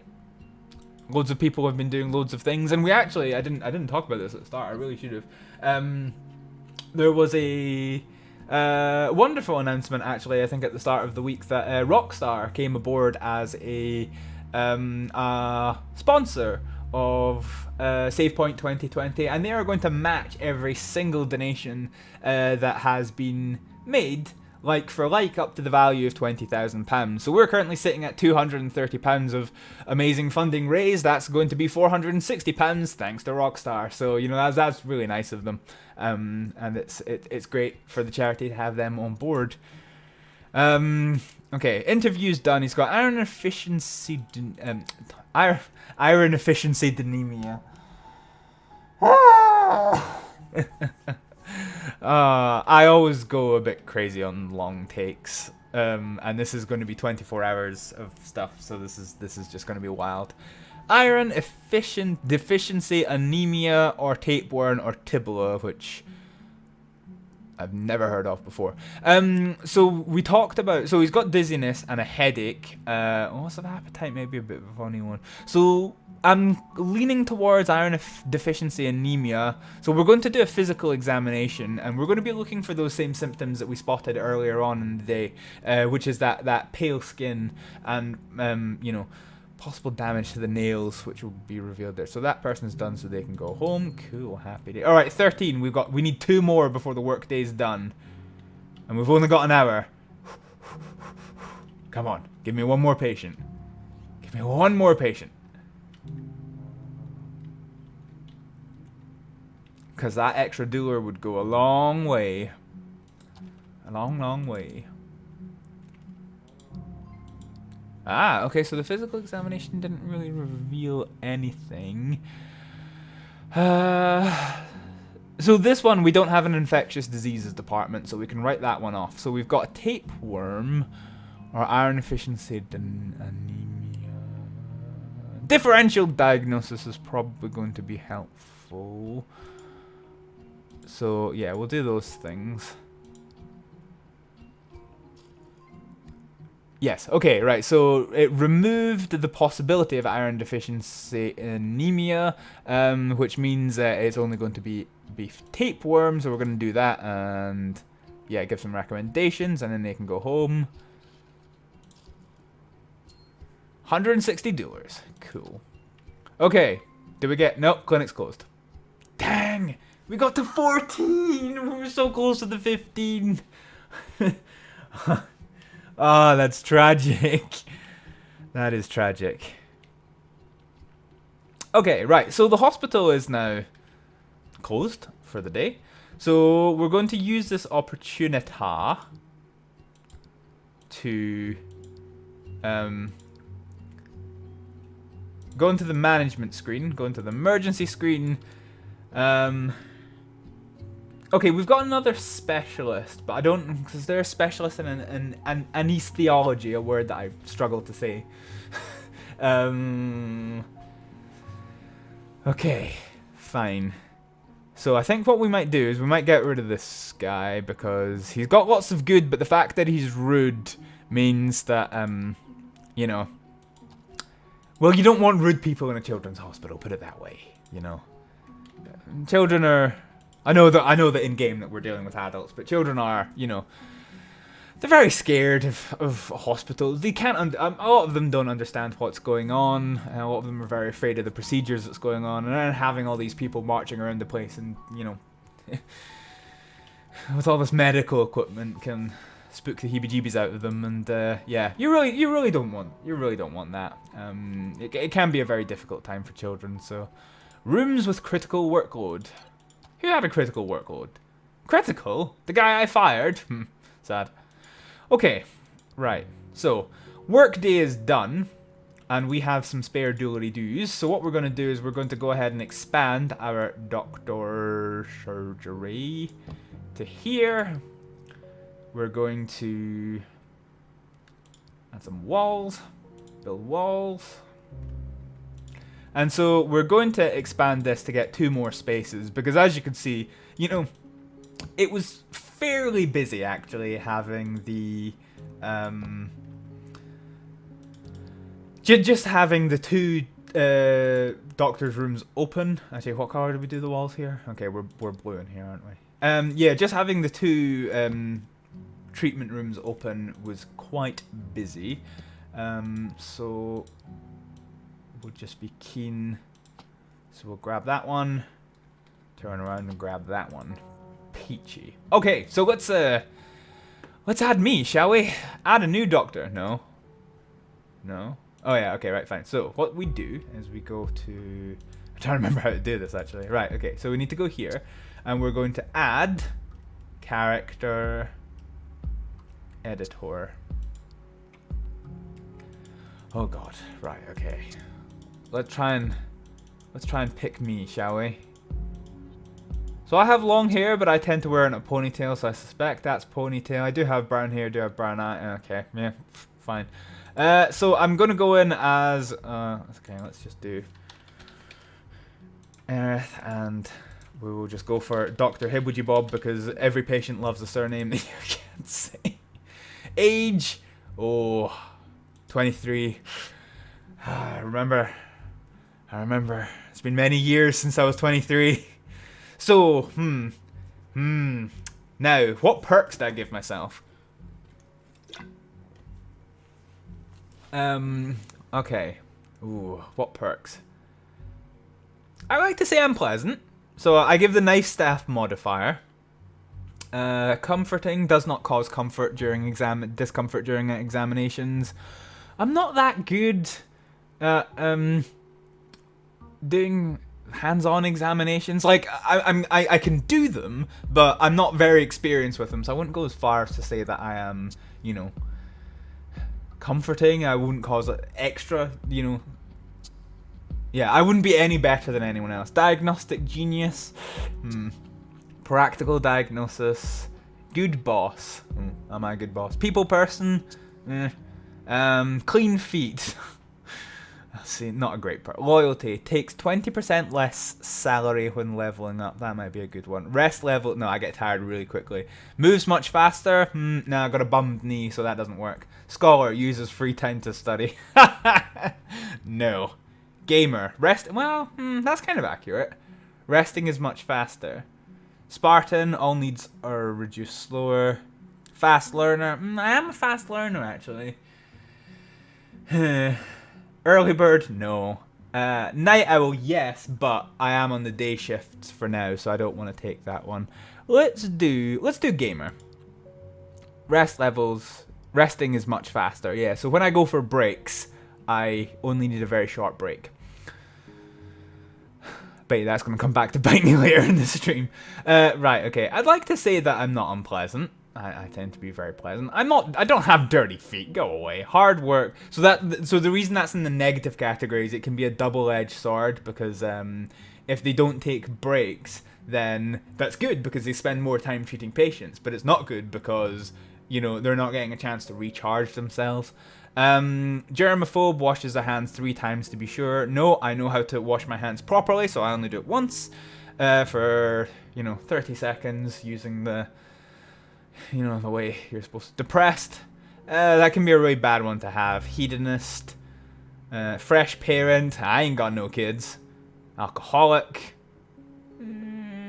no, but that's probably the lesser of many evils because long commute means you're always late to work, but alcoholic is a not bad perk because you are late for work, but only on very rare occasions, so that's probably the lesser of 2 evils. Slow moves too slow.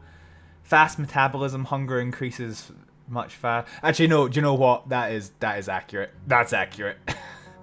So yeah, because I am one hungry boy. So ensure. Okay, fine. So we'll do that. So we now need a replacement for. Oh, we've got a good price intern. So we'll grab this intern because they are a steal. Oh, and we've got a resident. So I would preferably have wanted somebody with more experience, but in the long run, it doesn't hurt to go, you know, many cheap employees rather than one specialist one because, you know, race to the bottom line.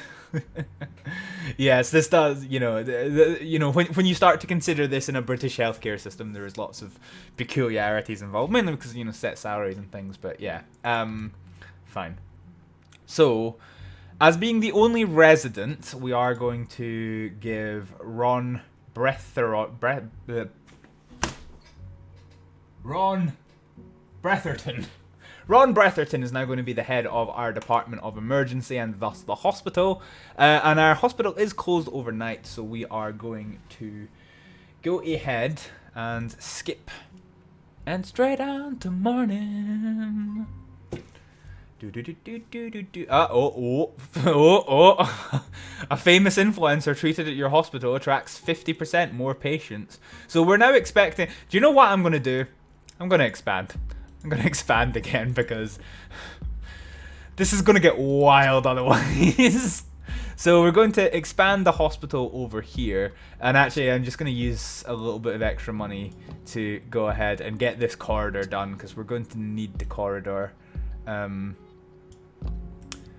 at some point. Actually, yeah, sorry, we may as well just do all this. Right, okay, so we're going to go ahead and build some Wally Boys, boy. Same again, this is a yellow brick building, so we're going to put some yellow bricks in. Cool. So the reason that I've done this entire foundation, because foundations are expensive, but this is where the lift is going to be, which we're going to use for getting to the second floor, which we're going to need very soon for dealing with, oh, what card do I want this to be?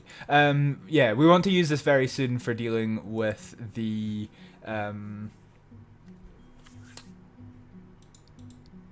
labs. I forgot the word there. Labs. Yes. So, what we're going to do, yeah, that can just come over here for just now. Cool. So we've got this nice little sealed off section on the go here.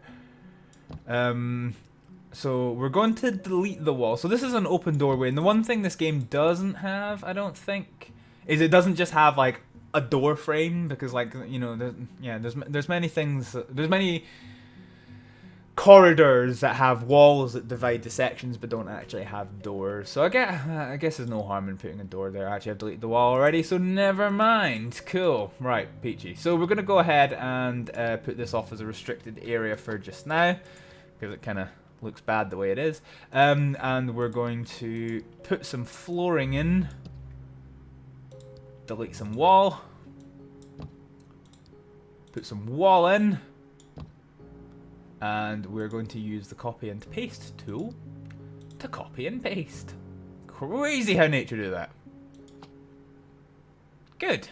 Okay, fine. So, we need to sort a corridor here. And we've now got 2 more spaces for doctors. So let's see if we can't get anyone else. So we've got 2 residents. So that's a good resident, and actually that's a good price attending. So I wonder if we get Andy Robertson. Let's go ahead and get him. Yeah, okay, actually it doesn't really matter where he is, but we'll go ahead and get Andy Robertson. And being an attending, he can be the head of our department. Cool. So we'll get a little bit more gameplay on the go, and then we'll finish up shortly to do some mission chief, some Lichtstellenspiel.de, which will be interesting. Okay, so straight on to morning. Clinic's open. We've got 30 patients bracing to come into our practice, so we'll definitely. We will actually, yeah. So since we completed, okay, so yeah, so our next objective is to open a medical laboratories clinic, and you see here we get $50,000 dues for doing so. So yeah, that'll be something. Can I actually afford elevator? Cool. So that will be helpful for when we come to do the upper floor. So we've got the lift in place. Look at that! Look at this. This is starting to, you know, take a shape. It's not just some arbitrary squares mishmashed together. It's an actual shape.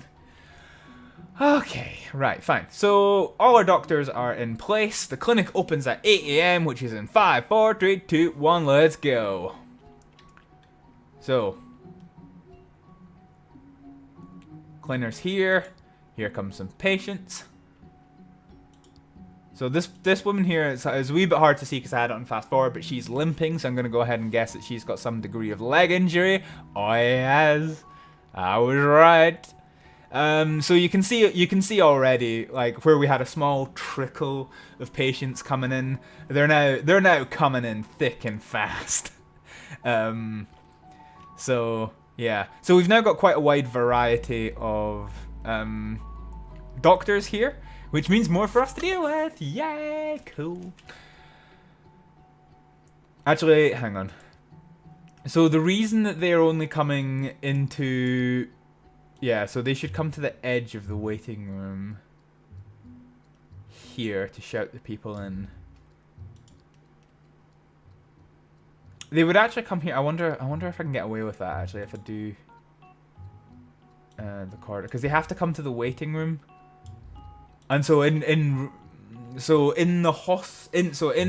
the real hospital, there is kind of 2 waiting rooms, one within the clinical area, effectively where this space is, and one just outside of it. And the doctors do tend to come outside to call people in, so you know, that's kind of realistic. Oh god, so it's not even 9 o'clock, and look at this, we've already got 3 people in seats, and our doctors are marching to come and shout them all in. Yeah, okay, so they are, okay. So let's just put the waiting room back to here. Alright, good. Good. Okay, so we've got patients up the wazoo. And we've got 10 minutes to get through as many of them as we can. Oh, okay, fine. So,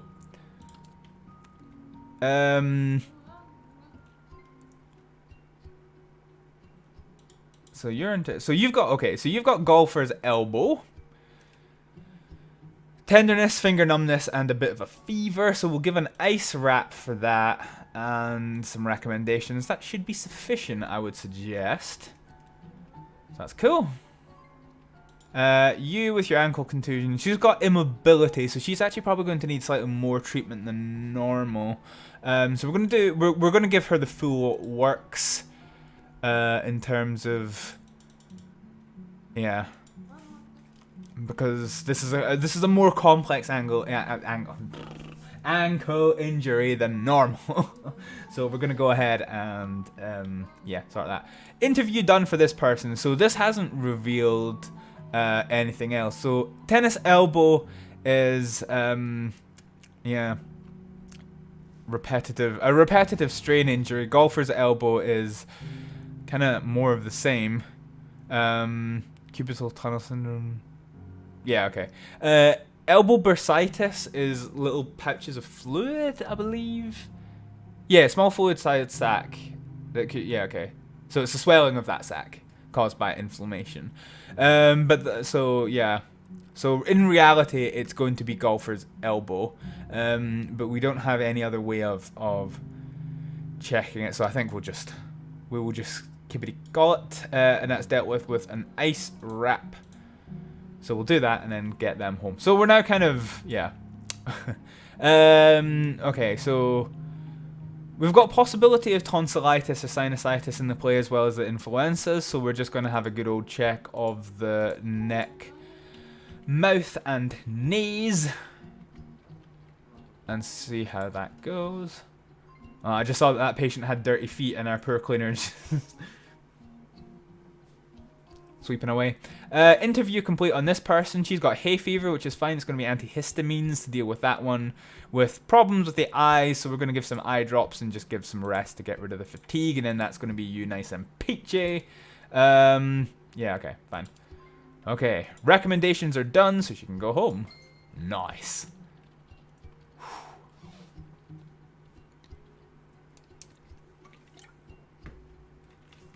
I can feel my throat starting to get a bit funny from talking too much. Lights down spiel is just going to be worse because there's no audio in that, so I kind of have to keep talking. So, oh, it's gonna be good. It's gonna be good. Okay, she's been done, so she can go home. Happy days. She's got dirty feet and she's rude, so yeah, not a very pleasant person to have in the hospital, to be honest. So we're going to fast forward. Okay, interview's finished with this person. Either has a common cold but we don't have things to deal with that. So we'll have a listen to the chest. What would be the symptoms of this? Causing respiratory infections. So when you have an infection, your fever, your temperature can go up and you can have a fever. So we'll do a check for the temperature measurement. And that should be them done. So rest was prescribed for this person, along with all the other stuff, and she's been completed, so she can go home. And that's $80 for us. Yay! Cool.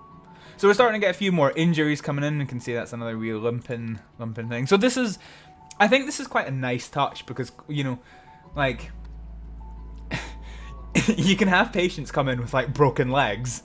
And they'll just like happily walk to their to the place. But this new add-on that's coming for Project Hospital adds more graphical feedback of patients and their injuries and their treatments as well. So they've added wheelchairs for the transportation of non-critically injured people, and yeah. So I don't know, it's quite good. Interviews finish, and straight away we've got chronic fatigue syndrome, which is dealt with some recommendations. Give some sleep into that'll hopefully cover that as well. And is that going to be extreme sweating? So I think we probably want to deal with that one, don't we? And some rest. Yeah, okay, fine.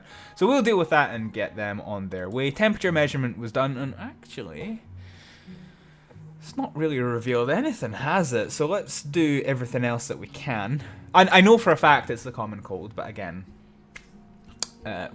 we don't want to play the system too much because you know, a few of my friends, I'm not actually too sure if they're watching, but they like to refer to quote clever use of in-game mechanics when in actual fact, you know, yeah. Or cheese is the other method that they call it, which is, yeah, quite like it. Okay, fine. So nasal cavity inspection was done, and it revealed sinusitis, which we're going to give a saline nasal spray for, some antipyrectics because that's in red, and everything else is kind of all right. So rest is free, so we'll give some rest, and we will get them to bippity boppity and get off our property. Okay, cool. Right. So I know that we're in the middle of the day. That's kind of unfortunate for timing. Okay, he's done, so he can go home. Good. Yeah, we're in the middle of the viral tonsillitis. That one's nice and easy. That one's rest. So bacterial tonsillitis you deal with antibiotics. Viral tonsillitis just goes away with time. So you give some rest, and you can. They've got painful lymph nodes, so we can give some analgesics for that. And so the painful lymph nodes, when you've got tonsillitis, your lymph nodes can start to swell, which is why you do a little feel of the neck, and you can sometimes feel that they are swollen. I can't, because I ain't no doctor, but you know, they know what they're doing. So they can feel those things in place. Fatigue. They've got a fever, but it's not too bad. Dry cough. Yeah, okay, fine. I think I'm happy with some painkillers and some of that. So anyway, looking at the time, we are going to draw this to a close. We are going to come back to this, so we're going to save our progress. So we're going to save it as the Royal Hospital for Sick Children. Save. Peachy. Right, okay. So that is done, and yeah. We're not going to do anything further on this. What I'm going to do is we're going to go for a little intermission. So, because this is going on for 24 hours, we've still got 22 to go. Oh, God. I am going to draw a little bit of an intermission in between these segments so that I can, you know, get a break, get food. And I'm going to use this intermission to get the schedule up so that you know what's coming. We are about to move on to lichtstellenspiel.de, where we will take command of Scotland's emergency services and respond to incidents and emergencies across the country. So we'll come back in about 5 minutes, and yeah, I'll see you then.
Whoa, microphone. There we go. Sorry, folks. I just realised that the microphone was a bit defective. My little display I am not going to use because it is screwing me over. Yes, thank you. Thanks for pointing out, Ross. I didn't realise with the microphone. Oh goodness. Right. We'll get this nailed down. We've got 24 hours to start getting it right. So sorry about that. Welcome to livestream.de. I will start again. We are here in sunny Scotland, where we will be taking charge of the emergency services. You do have to build stations up as you go, so I don't have all of Scotland covered, so there is going to be some stations that have things that aren't quite right, that are missing. But this is what we've got so far. We've got Edinburgh and some of the central belt of Scotland, including a little bit of, Stirling and Fife as well. Two non-emergencies come in. So we've got a routine hospital transport from the Edinburgh Royal Infirmary going somewhere else. So we'll send out a patient transport vehicle for that one. And then we've got down in Galashiels, we've got somebody with an acute urinary tract infection. So the ambulances that we've got available are 3334. So we will get them away. So 3334. We will get that one mobilized. So this, so there are many versions of livestream.de available. I'm using the German version because that's the one that I've put the most time and money into. Although there is now a UK version which is in the process of being built up. It's looking quite good, but because I've still got that much investment in the German version, I'm still using that one. In order to get around that, you can see here that I've kind of made a translation pack that tells us what the calls are. So, it's good for a good viewing experience. Once I get my microphone fixed. Sorry about that. It was.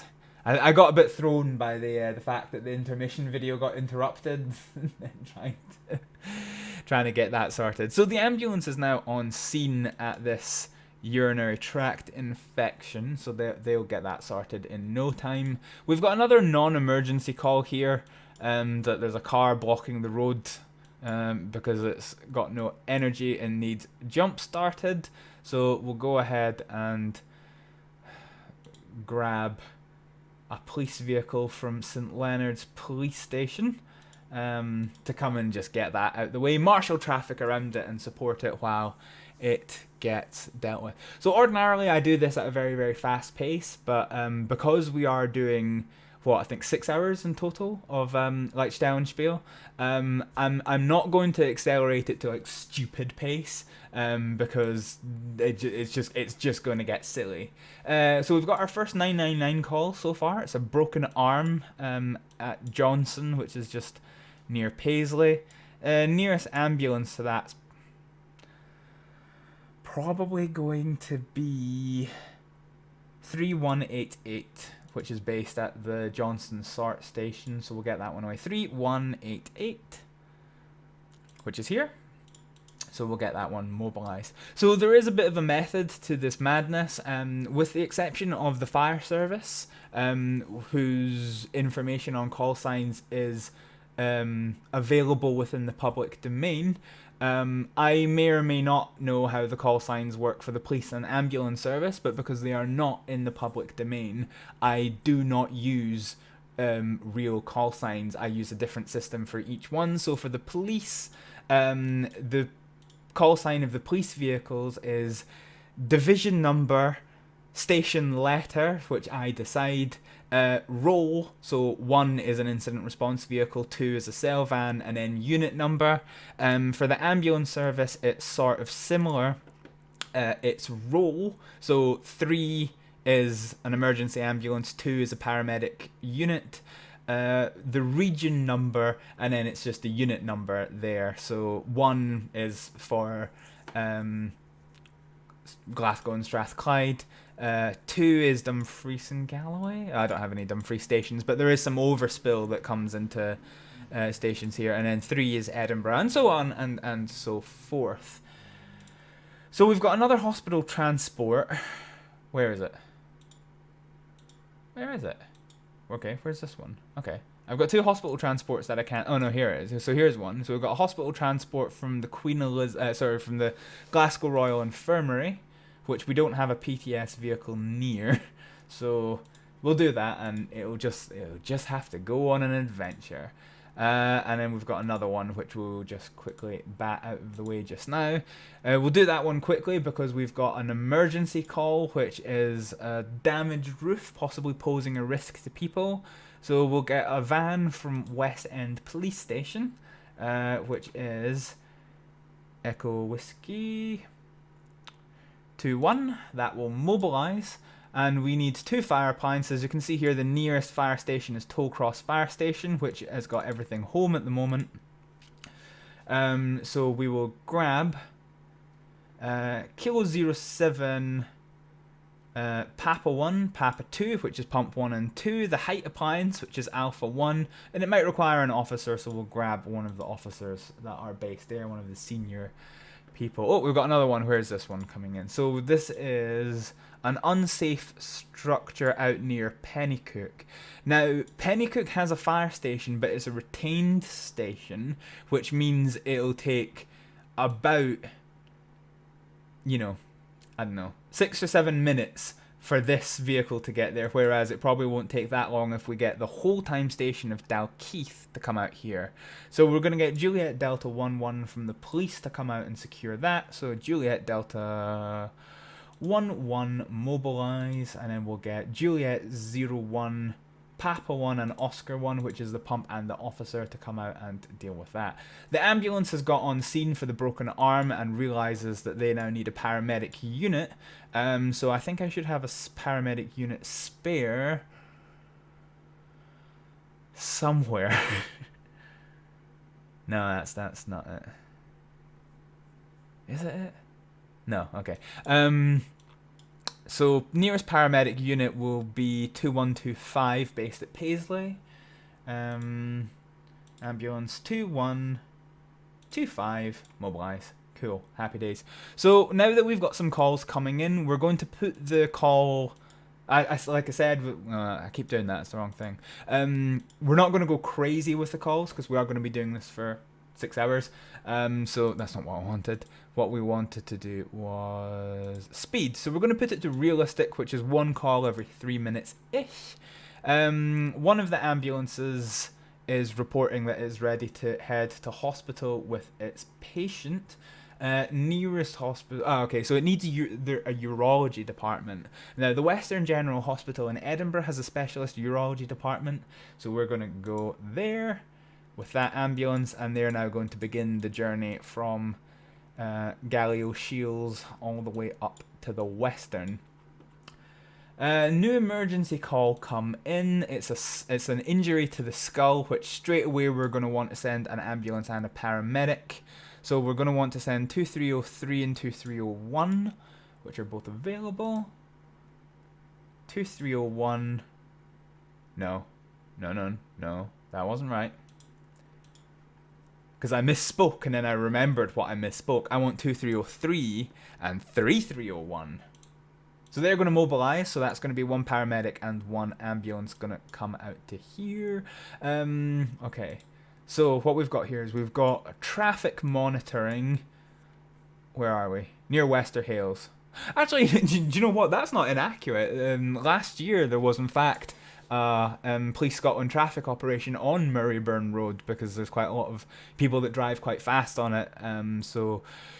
We don't have any speed camera units, but this is done in-game by the public support team. So public order team, so we'll get operational support and 3 public order vans to come out, and they will deal with that traffic operation. Cool. Happy days. So everything is currently well in hand. So this gives me a little bit of time to talk about the setup that I use. So, you know, I use this setup primarily for doing videos and things. So there's a bit of an interface thing going on here. So it's back in the early days of this series.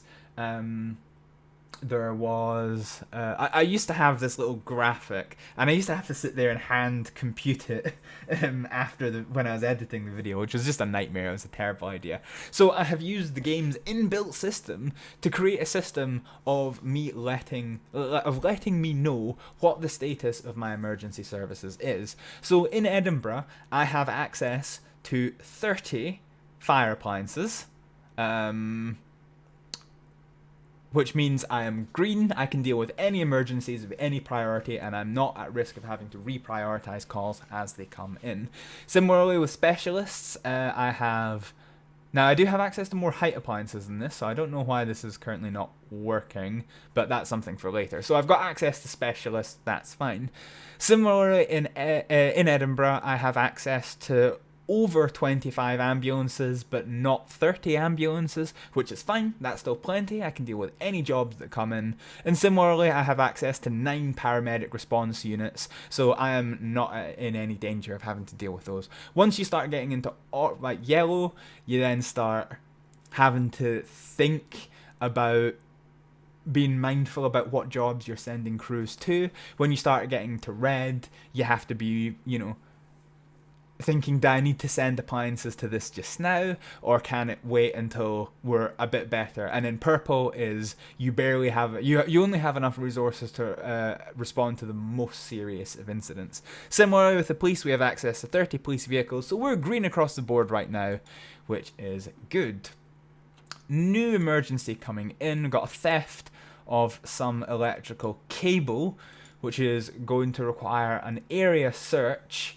So we're straight away going to go to the police, and we're going to get the police helicopter, and we're going to go to Fetis, get a dog support unit, which will be Echo Foxtrot 2-1, and then the nearest police stations we have is Gayfield Square, and Leith, and probably, so that's British Transport Police, so we only use those for dealing with railway related crime. So Echo Sierra 2-1, Echo... Okay, that's fine. So, Echo Sierra 2-1, Echo Golf 1-1, and Echo Lima 1-1.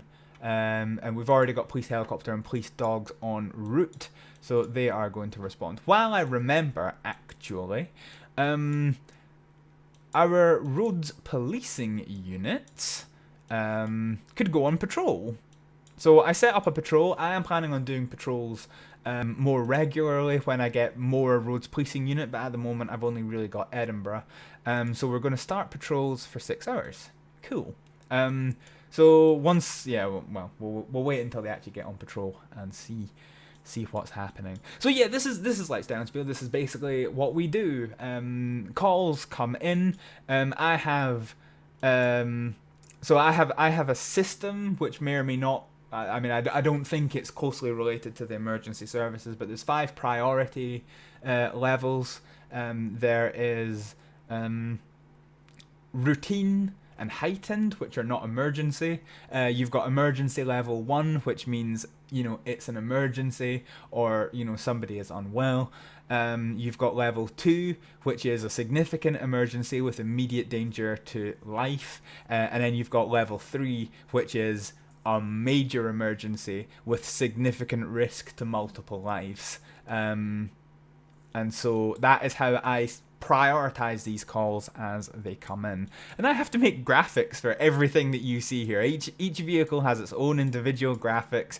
Every call has its own individual thing. So I actually added a lot of stations. So actually, I've not talked about this. And the fact we've got a wee bit of a lull gives me some time to do so. So it feels like recently, every time I do a video, I've been talking about how I'm apologising for having not been very active recently.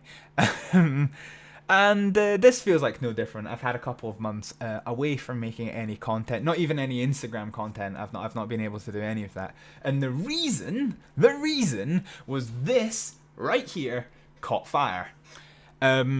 So the story behind that, for those of you who don't know, I do have a Discord channel, which I replaced the graphics of, but this was, if I put it on screen, yeah. So this was debated.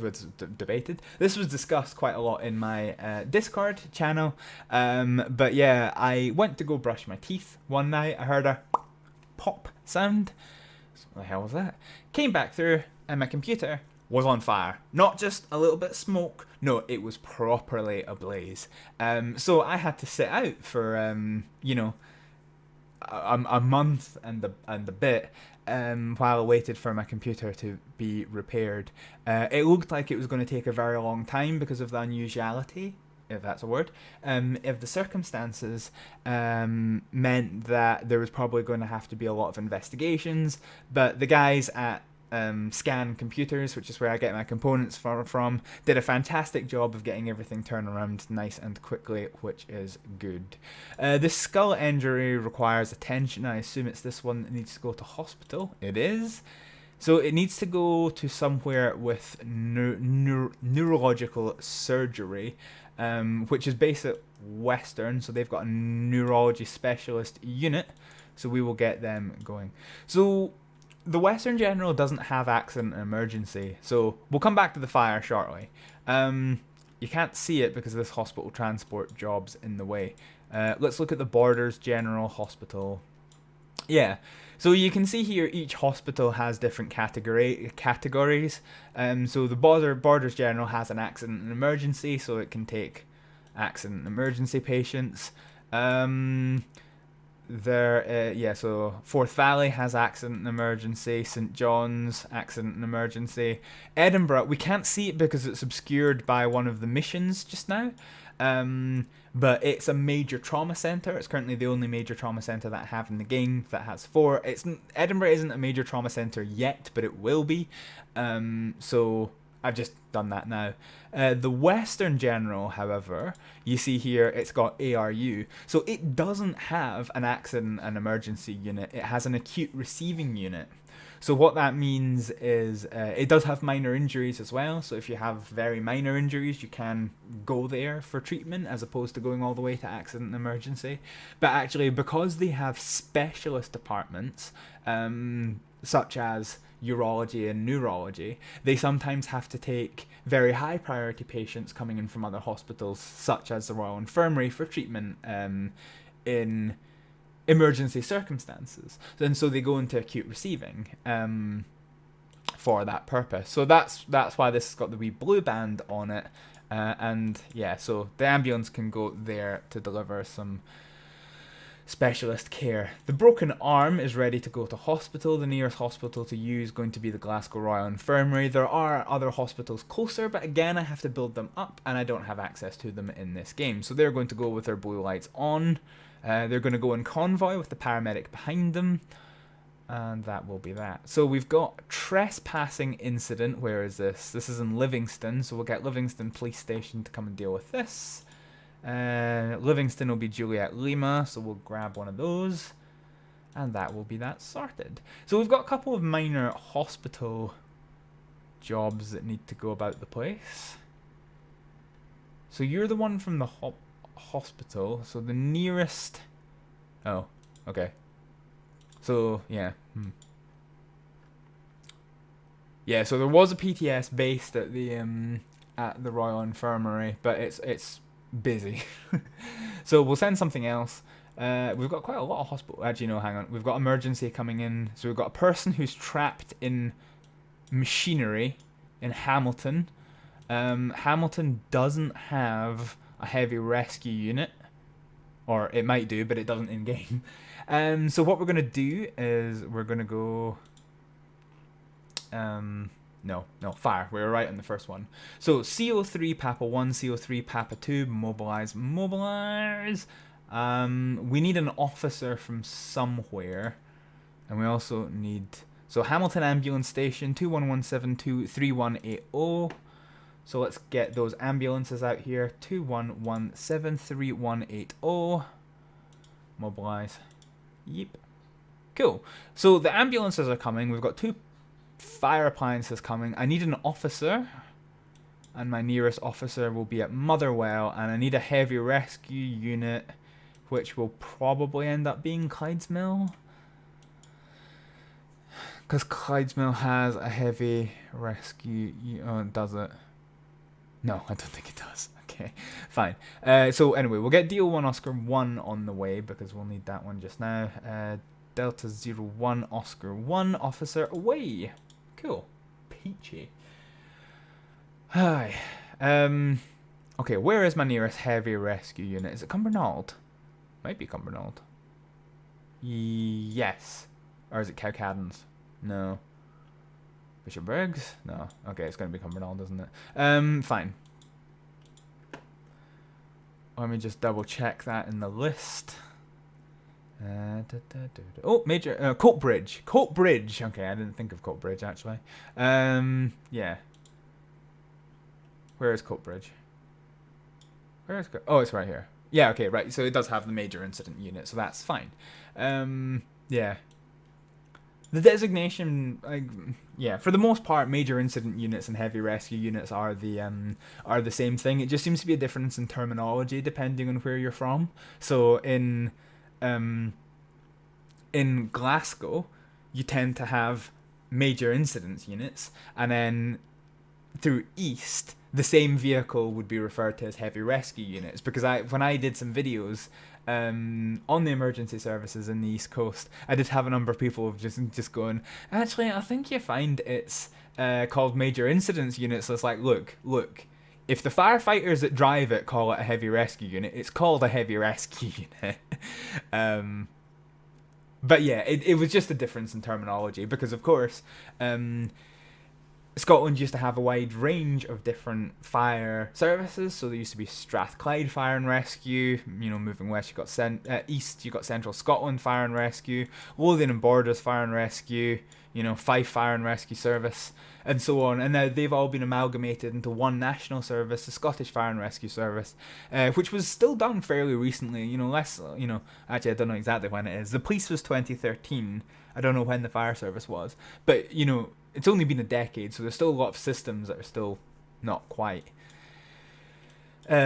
sorted yet. So anyway, the trespassing incident, the police have found and arrested somebody, so they've put him in the back of a cell van and they're going to take him to Livingston Police Station.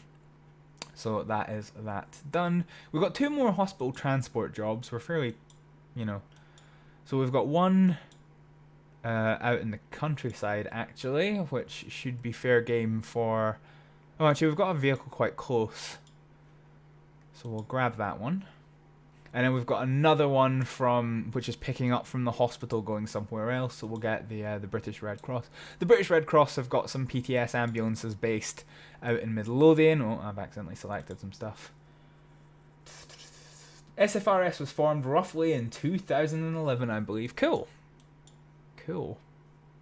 Yeah, I know the police was 2013, but I mean, it's not information I generally keep in my head. The only reason I know the police is because I started working for Tesco in 2008, and in my professional career, I had a lot of involvement with the police, and so I kind of saw this transition from Lothian and Borders Police into Police Scotland. Just, you know, sudden change of paperwork. Yeah, so right, okay. So emergency wise, we're doing okay. We're still waiting on the police helicopter coming to deal with this cable theft. Where is it? Okay, it's now left the confines of the Lanarkshires and now heading towards West Lothian. So yeah, so that incident down in Pennycook has now been dealt with, the unsafe building. So those vehicles are now going to return to base. You can see they're not flashing blue because they're just driving normally. They're not driving to an emergency, so there's no need to have blue lights, quite correctly. What have we got here? We've got shoplifting in Tesco. Oofed. So what we'll do is we'll grab Juliet Delta. Where is it? Oh yeah, there we go. I forget how the alphabet works. It's kind of tragic. Juliet Delta 2-1 is available. Juliet Delta 1-1 is available, but it's not actually nearby, so we're just going to ignore that one. So earlier we talked about the vehicles being on patrol. So this is what I mean. So these vehicles. No. There's one miss. Oh no, it's there. You can see how the 3 and 1 is just kind of gyrating a little bit. It's because there's 2 vehicles there. So it doesn't stagger out the patrols, annoyingly. But yeah, my roads policing vehicles are going on a little tour of Edinburgh. So the way I've set up the patrol is they patrol central Edinburgh, and then they come out to the bypass, come along the bypass, and then head back up into Edinburgh and just do a loop that way. But God, imagine if you were driving like north into Edinburgh doing quite some speed, and you just come across not 1 but 4 traffic police cars. You're gonna be a wee bit screwed, are you not? Okay. So everything is currently looking not bad, except for the fact that we've got hospital transport jobs up the absolute wazoo, and I'm kind of running out of PTS vehicles. I think we do have one in Preston Pans. I do have an. It's called Urgent Tier, so it's not quite an emergency ambulance, but still deals with more serious cases than a PTS case would. But it's available, so I may as well use it to try and get to that, because now my PTSs are starting to get up, and we've got a new emergency coming. Where is it?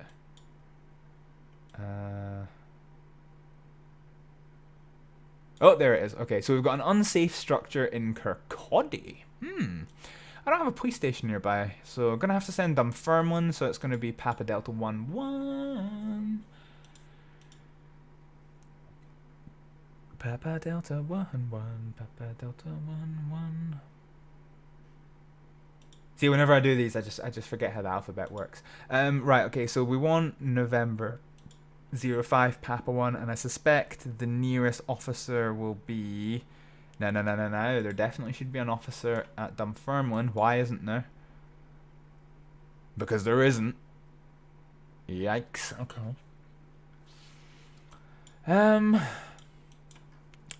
Maybe I don't need an officer. Let's just have a check and see. No, I do need an officer. Okay. Fine. That's not great. So if you're wondering...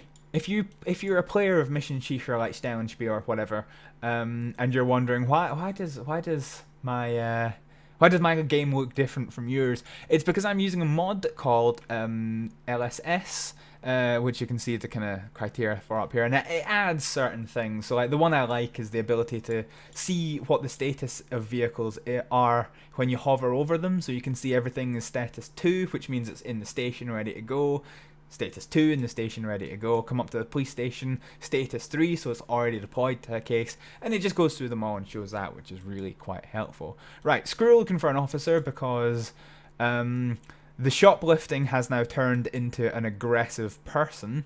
So the nearest police unit is going to be... Oh god, where is the police? So... It's either going to be Dalkeith or Liberton. I think because this one's already underway, we're going to get the guy from Dalkeith Police Station. I don't have Bonnyrigg Police Station put in yet, so I can't deploy from that. Okay, cool.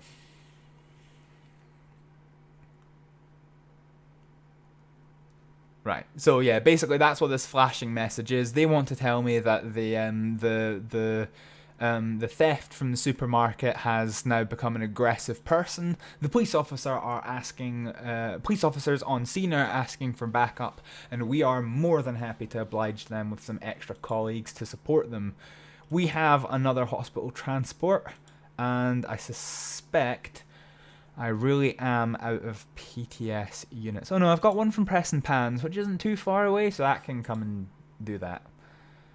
And that shall be fine. Oh, I've got another one. Where this time? Oh, there it is.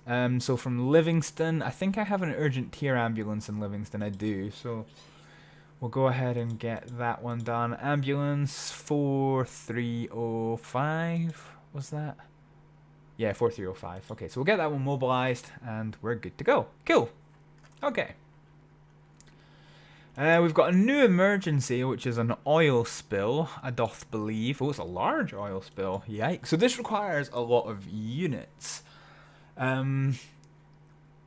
Okay. So we need 2 police units to start with. I don't want to send Edinburgh Airport because they're kind of specialist roles. We've got 2 police vehicles available in Christorfen, so we will go ahead and mobilise those. Christorfen, EC11, EC21. There is a police station in Queensferry itself, but I'm not sure how many vehicles are based there, and I also don't have it in game yet, so, you know, that's something for the future. We also need the fire service. Now I need a lot of vehicles here, so I probably am actually going to get so this is a retained station, South Queensferry, so I probably am just going to mobilize them anyway. So I'm going to try and do this one from memory. So I'm going to need an officer. The nearest officer is going to be Toll Cross, which is KO7 Oscar 1. We're going to need 1 pump, which is K20 Papa 6. The 6 denotes that it's a retained pump. So we'll get that one underway. Nearest fire station is going to be Site Hill. So Papa 1, Papa 2 are going to mobilise. So that takes us up to 3. So we still need 3 more. The next closest fire station will be Crew Toll, which is Kilo 01. So we'll get Papa 1, Papa 2 mobilised. And then the next nearest station after that will bring us back to Toll Cross. And Kilo 07 Papa 1 is available, so we'll get that one mobilised. So that's all 7 pumps mobilised and an officer. We now need one more thing. We now need, it's a large oil spill, so we need a way of clearing up the oil. And that's going to be done through environmental protection. Edinburgh's Environmental Protection Unit is based in a pod at Crew Toll Fire Station. So we're going to go up to this menu and we are going to mobilise pods. Pods is what we want. So we're going to get K01ENV. I actually need to change that because that's using the wrong... I actually need to change all of this. It's all using the wrong thing. Okay, anyway, whatever. So let's get that one mobilized. So that's going to mobilize the prime mover. Now the prime mover is going to take a while because what the prime mover is basically a cab with a kind of... It looks almost like a skeletal flatbed rear, and what it actually is an assembly for loading pods. So I'm not too sure what. So most fire service keep their most used pod loaded. So for example, Cumbernauld recently took delivery. It used to have a major incident unit, and they've replaced it with a prime mover with an urban search and rescue / heavy rescue pod. And because that's the only pod they have, they just keep it on the back of the prime mover. Galashiels used to be the same, and yeah, so so it saves time because it takes a couple of minutes to load these pods on and off. I don't know if the environmental protection pod is typically loaded, so it is going to take a little bit of time. So you can see here, you've got the 2 pumps from Crew Toll heading away, and the guys in the prime mover are just sitting there in the yard, loading up the environmental protection pod, and they will get underway as soon as they can. Cool. Peachy. So, all of our stuff is looking not so bad. Okay, cool. Oh, we've got another emergency coming in. So this is a fight in Falkirk, which isn't great because I don't have too many police stations nearby. So there's a fight with 3 injuries, which really isn't good. So we want to get everyone from Falkirk underway. So that's Charlie, Foxtrot 1-1 and 2-1 away. And we also want Cumbernauld because that's close by. So what was Cumbernauld? QU, was it? Was it? Yep, QU11. So QU11 is going to mobilize. And now we need... so now that the police are... Why is... What? Yeah, okay, right, fine. The graphics have become a wee bit caught up in themselves. So that's fine. The police are coming. You can see here, they're now underway. So they're going from Falkirk to this fight. Once this is done, we can send some ambulances. So 3408, 3409 will head out to the scene of this fight. 3408, 3409, 3401 I suspect is Stirling, which is reasonably far away, but Lithgow's pretty close. So 3346 will get that one heading out to this fight as well. 3346. 3, 3, 4, 6, mobilize. So that's that one done. Oh, God. I realize all this time I've had my my social media links up on the side. Oh, God.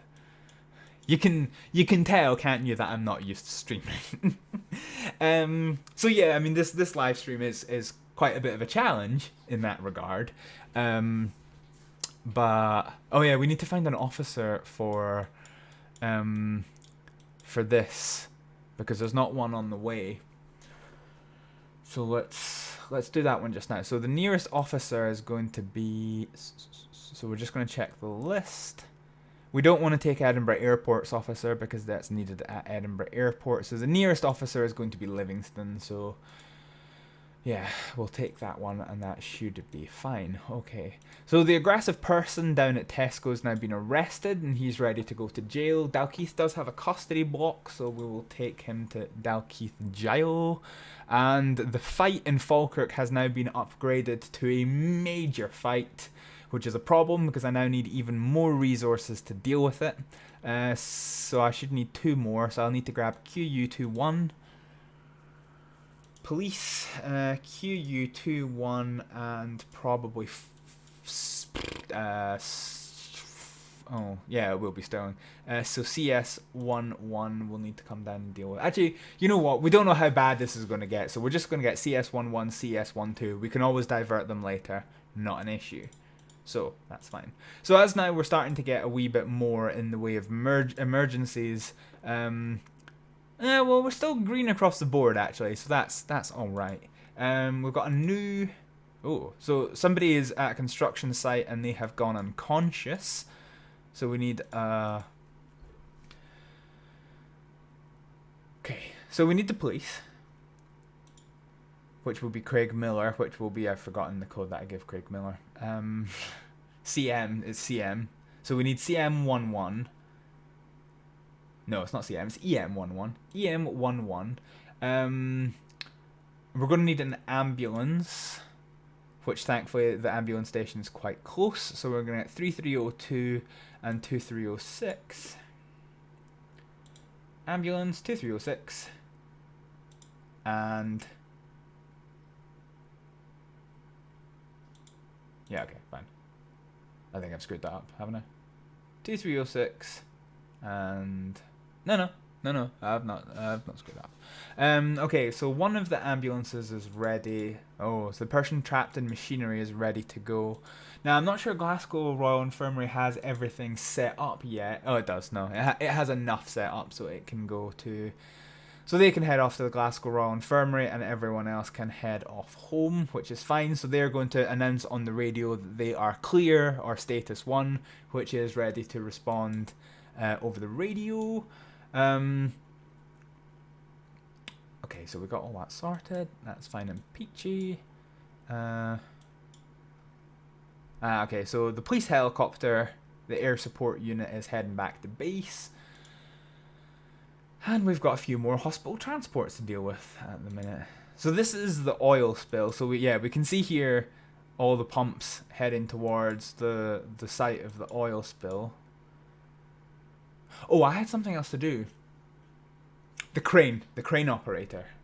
Yes, I remember now. It's coming back to me. Oh, God. Okay.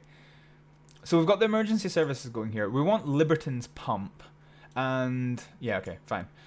So we're going to get Liberton's pump, which is Kilo 05, Papa 1, mobilize. So that will get them on the scene nice and quickly. We also need an officer and a height appliance. The closest height appliance is going to be McDonald Road, which has one of the brand new aerial ladder pumps. So Kilo 02 is McDonald Road. So Alpha 1 is its height appliance, and we'll also grab one of the officers there. And that should be this fully dealt with as soon as all the emergency services get on scene. Okay, got some more hospital transports to go. Do we have any PTSs available? We don't, actually. So we'll get this one to come when it's clear. And then we've got one more, and once again, we'll just get the closest available PTS unit as soon as it is clear and available to go. Oh, got another one already, jeez. PTS, okay, there we go. fine. Okay, so we've got all the PTS jobs under the world. We've got another, so we've got acute abdominal pain. This is up in Falkirk. Now, the problem here is that we have dispatch of the Falkirk ambulances that I have. The next closest station will be in Lithgow, which does thankfully still have an ambulance, so 3347. We'll come out to deal with that one. Ambulance 3347. There we go. Mobilize. Cool. Happy days. Right, how are we doing? How are we doing for things? Good. Okay. Still got 7 people watching the stream. Hello. Unfortunately, I can only see. Oh, we're up to 8 just as soon as I said that. Well, you know, thank you very much all for continuing to join. I can't see who it is that's joining, so I don't know if people have been here from the beginning and coming back, or if it's new people. But if you are new to the stream, hello. We're now into hour 3 of 24 hours. I'm not going to be completely deranged by the end of this, I can assure you. Yeah, so for those of you who perhaps didn't know that this was happening, I am doing a live stream raising money for the Edinburgh Children's Hospital charity as part of their SavePoint2020 campaign. If you want to support the campaign, there is a link in the description below, and it's also shown on your screen. It is just my username, hibblejibob@justgiving. Yeah, we've raised £230 so far, which is amazing. And yeah, feel free to support. So yeah, schedule wise, I know I said I was going to get the schedule into the description of the video, and I didn't because of the tech issues. I am hoping to do it next intermission. Hopefully without the tech issues it should be alright. So yes. What was I going to say? Yeah, so after this, in 15 minutes time, we are going to be moving on to Reanimation Inc., which is a game I've never shown before on the channel, but I'm actually quite excited to show this, so hopefully you enjoy it. Hopefully you've been enjoying everything so far, but I personally am quite excited about Reanimation Inc., so yeah, hopefully you can get to join me for that. Right, okay. So, what are we doing? Actually, everything's pretty steady at the moment, to be honest. Oh, no, it's not. New calls just come in. Aggressive person. Aggressive person inside the Western General Hospital. That is not good. Thankfully, we have 2 police stations nearby. So, EF11, ED11. We'll get those guys mobilized. ED11, EF11. And they're going to come on out. Cool. Perfect. So this adrenaline. Oh god. See, you see, when I'm doing pre-recorded videos, it's good because whenever I like go off the Fruit Loop and can't speak for 5 minutes, I can just cut that out. But I can't do that in a live stream, so you know. Yeah, it's not great. Fine. So everything is now sorted emergency-wise. We have just got another hospital transport coming in from the Royal. Once again, there's lots of stuff going in and out of the Royal, which is not unrealistic, I suppose. The Royal is a happening spot to be a hospital. Is there any PTS ambulances become available? No, there is not. There is urgent tiers.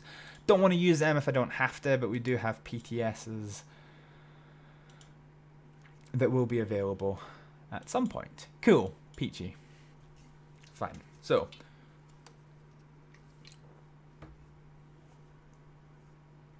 Yeah. Still quite nice outside. You know, I said earlier, it's a perfect day to be stuck indoors. Oh dear. Gerardo says he's still here. Good. Hello. Sorry that there's no cold waters, but thank you for sticking with the stream. As I said, so again, for those who might not have been here at the start, the theme of the stream, so we are raising money for the Edinburgh Children's Hospital charity. The theme of this stream is hospitals and the emergency services. So our main feature is Project Hospital, where we're attempting to recreate the Sick Kids Hospital in Edinburgh. This is our second feature, which is taking control of Scotland's emergency services. We're here looking at Edinburgh at the moment, which is fairly alright built up. And then we've also got Central Scotland, Mid Lothian, East Lothian, a little bit of the borders, Central Scotland, Glasgow, and the Lanarkshires. Fife, and Stirling in central Scotland. So we've just got a little bit everywhere. Yeah, we do have more stuff, like we've got Perth and Inverness, but they are air ambulance stations, so they're there to provide helicopters to the most seriously injured people. We've only got about 5 more minutes of this, and then we're going to move on to Reanimation Inc. Methinks. Okay, cool. Okay, so the police at the Western General Hospital have arrested somebody. Oh no, it's progressed to a fight. That's what's happened. Okay, so we need more people. So EF12 is available. So Echo Foxtrot 1-2 away. And there's also an injured person reported, so we're going to need an ambulance for that. So we're just going to get one from Peffermill, which will be 3301. Why not? I don't know, we've already used 3301. Let's use 3302. As dispatchers, we will not show favoritism to our crews. They will all suffer equally. Okay, so this unconscious crane operator, they can't get him out under normal circumstances with the equipment that they have. They have requested a rope rescue unit, which is a team that is specialist at doing line rescues, rescuing people from heights using their ropes and all their magic tricks. I've never quite worked out if they're actually based at McDonald Road or Toll Cross. I've seen sources that say both. So I have at the moment based them at Toll Cross, so we will mobilize Kilo 07 Sierra 1, Lima 1, apologies, I'm forgetting the system. So yeah, we can see here the rope rescue unit is ready to go, and well, it's not ready to go, but it has been nominated to go, so the alarm bells are going, they're sliding down the poles and get ready to go and all that noise. So it's quite fun being inside a fire station when the tones go off. I've seen it a few times. It's, just this kind of weird clanging noise as they all come down the poles. It's good. Yeah, so here's the line rescue unit coming out. So now why did it come? Okay. So it got a wee bit lost there. So Tollcross, so it's a wee bit hard to see because I can't zoom in any further than this. But you've got Tollcross Fire Station here, and this is actually a one-way system. So they've got this. So it's very this section here is very heavy traffic most of the time. Where's he going? Why did he just go up Lawson Place and turn around? God, that's weird. Anyway, this can be very, very heavy traffic. So actually, it would take a non-negligible amount of time for a fire engine to get out, get along the street, turn right, turn left, turn right, and then left or right to get onto Lothian Road. So what they've got is they've got a special emergency vehicle lane that comes directly out of their fire station and puts them directly into Tollcross Junction, which is obviously very helpful for providing a rapid response to people in danger. Speaking of people in danger, the fight at the Western General has now been upgraded to a big fight. So we've now got a large fight with multiple people involved, and we need even more backup here. So I suspect actually, yeah, the roads policing team are typically they're close, so we will just mobilize them to this for the sake of convenience. So that should be, if we go to the police, we should have easy access to roads policing teams.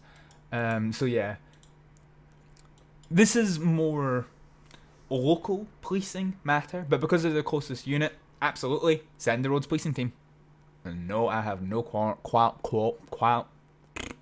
I have no qualms about that.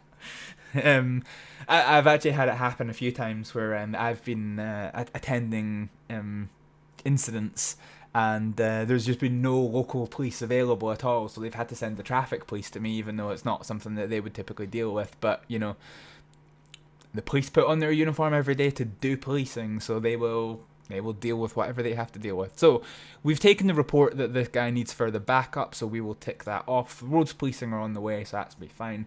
New emergency coming. We've got a field fire. It's a medium field fire in Cumbernauld. I assume this has been misreported because train stations are not fields. Just saying. So we'll have to send pumps from Cumbernauld. So there's only 2 pumps at Cumbernauld. Where's the next nearest? It'll probably be... no, I think it'll be Coatbridge. Okay, so we're going to mobilize Delta crap. It's Delta 04, isn't it? Yeah, Delta 04. Yeah, Delta 04 is coming on. So Delta 04, Papa 1, Papa 2 away. Actually, we're going to need more than the 3 pumps that it says that we need. So we're going to need Coatbridge, which is Delta 03. It only has 1 pump, but it has an aerial rescue pump, which is a combined unit. So in England, they call them combined aerial rescue pumps. Or combined aerial rescue platforms, I think. In Scotland, they're just ARPs, aerial rescue pumps, and basically they are pumps with firefighting, abilities, but also they have a height boom as well for them to get to difficult places. So we're going to dispatch what we're looking for? Fire. So Delta 04, Delta 1, and Delta 03, Delta 1, and Papa. Oh god, that's not enough. Yeah, so the ARPs do, they try to provide the best of both worlds, but actually they're not quite as good at pumping water as normal units. So I am actually going to have to find another unit on top of this, which will probably come from Larbert. And I don't want to use their main pump just now, so I'm going to use their retained pump. Okay, so retained, hello, clicked off. Right, okay, so retained pump will be, oh god, Lima 05, Papa 6, there we go. Happy days. Okay, so that should now be enough stuff for this to deal with. We've got 1 more emergency to deal with. We've got a person down in excavation, which is a bit, must be roadworks going. Well, I suppose there is actually roadworks going on that street, so that's fine in my book. So we'll grab a pump from Cowcaddens, and we'll also grab a nearby ambulance, which will be from Glasgow East Ambulance Station. 3101 is available and will be deployed on my command, which has been done. Cool.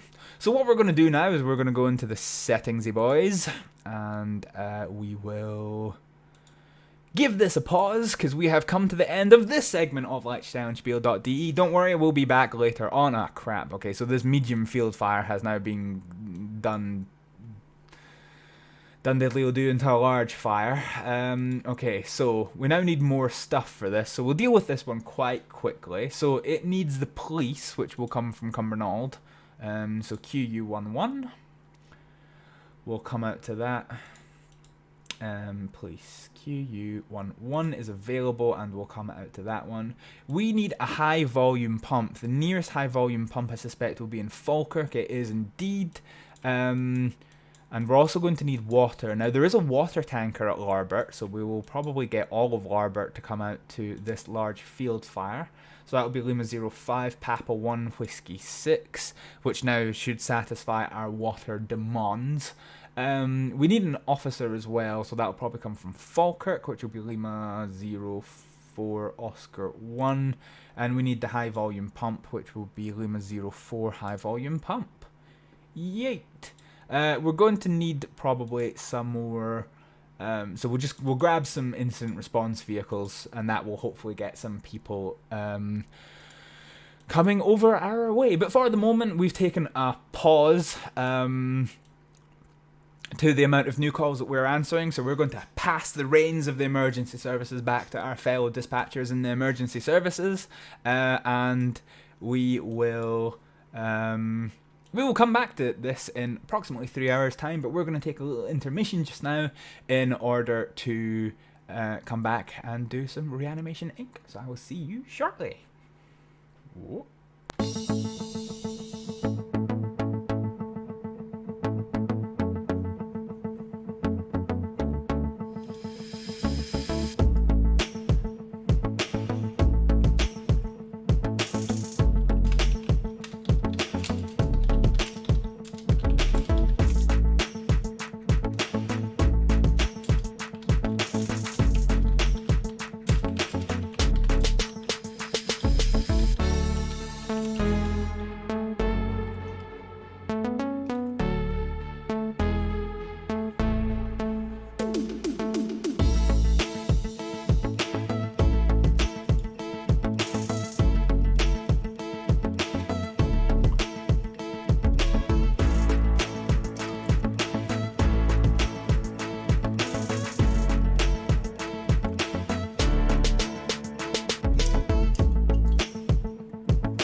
Right, hello everybody. I almost managed it this time without it going back to 0. Okay, so headsets back.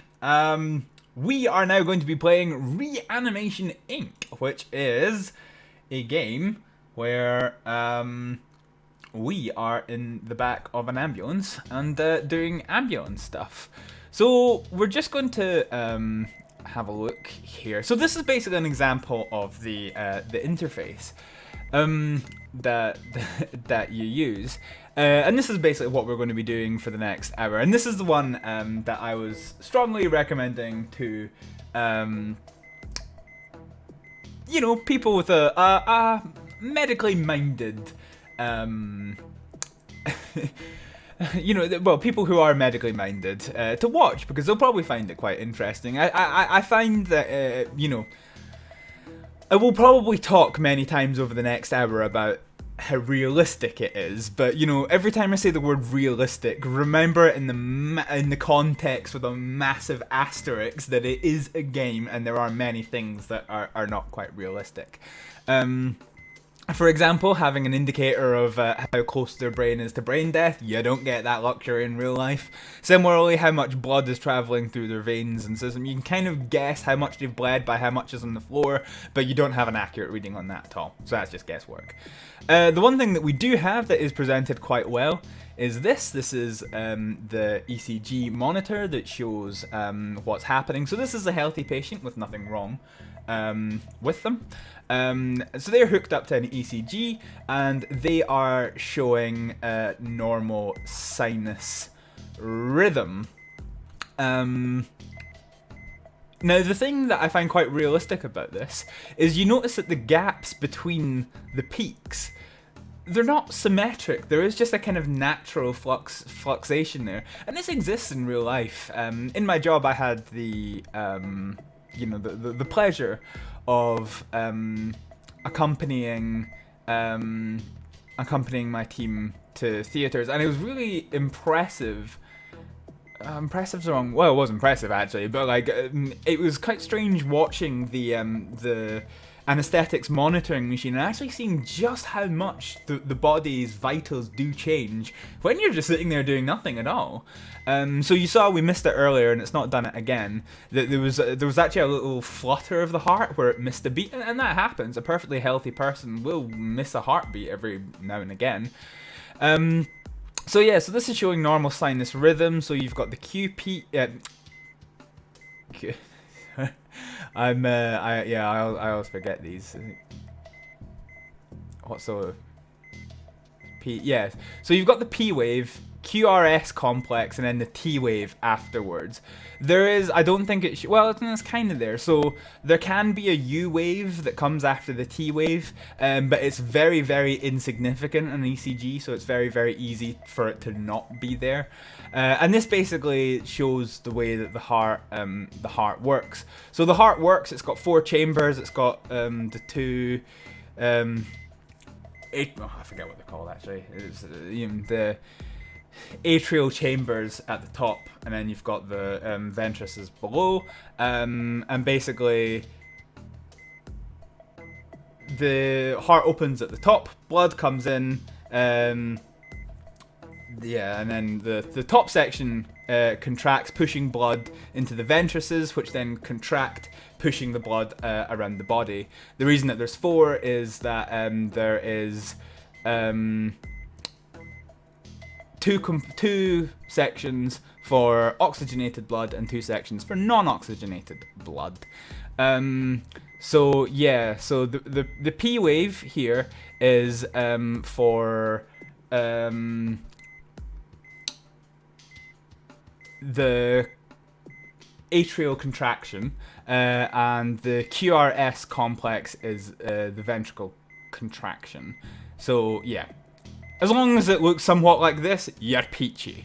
So this is a pleth graph, which is a very basic indication of how effectively the heart is pumping blood around the body. So if it's hitting 100%, it means your heart is doing the best job it can do, which is fine. If it starts dropping down a bit, then you're starting to get into problems. SO2, blood oxygenation, is you know, how oxygenated your blood is. You want it to be above 96%. If it starts dipping below that, you know, you need to start thinking about what's wrong. If they don't have COPD or they're perfectly healthy, then, you know, you want it to be above 96%, put it that way.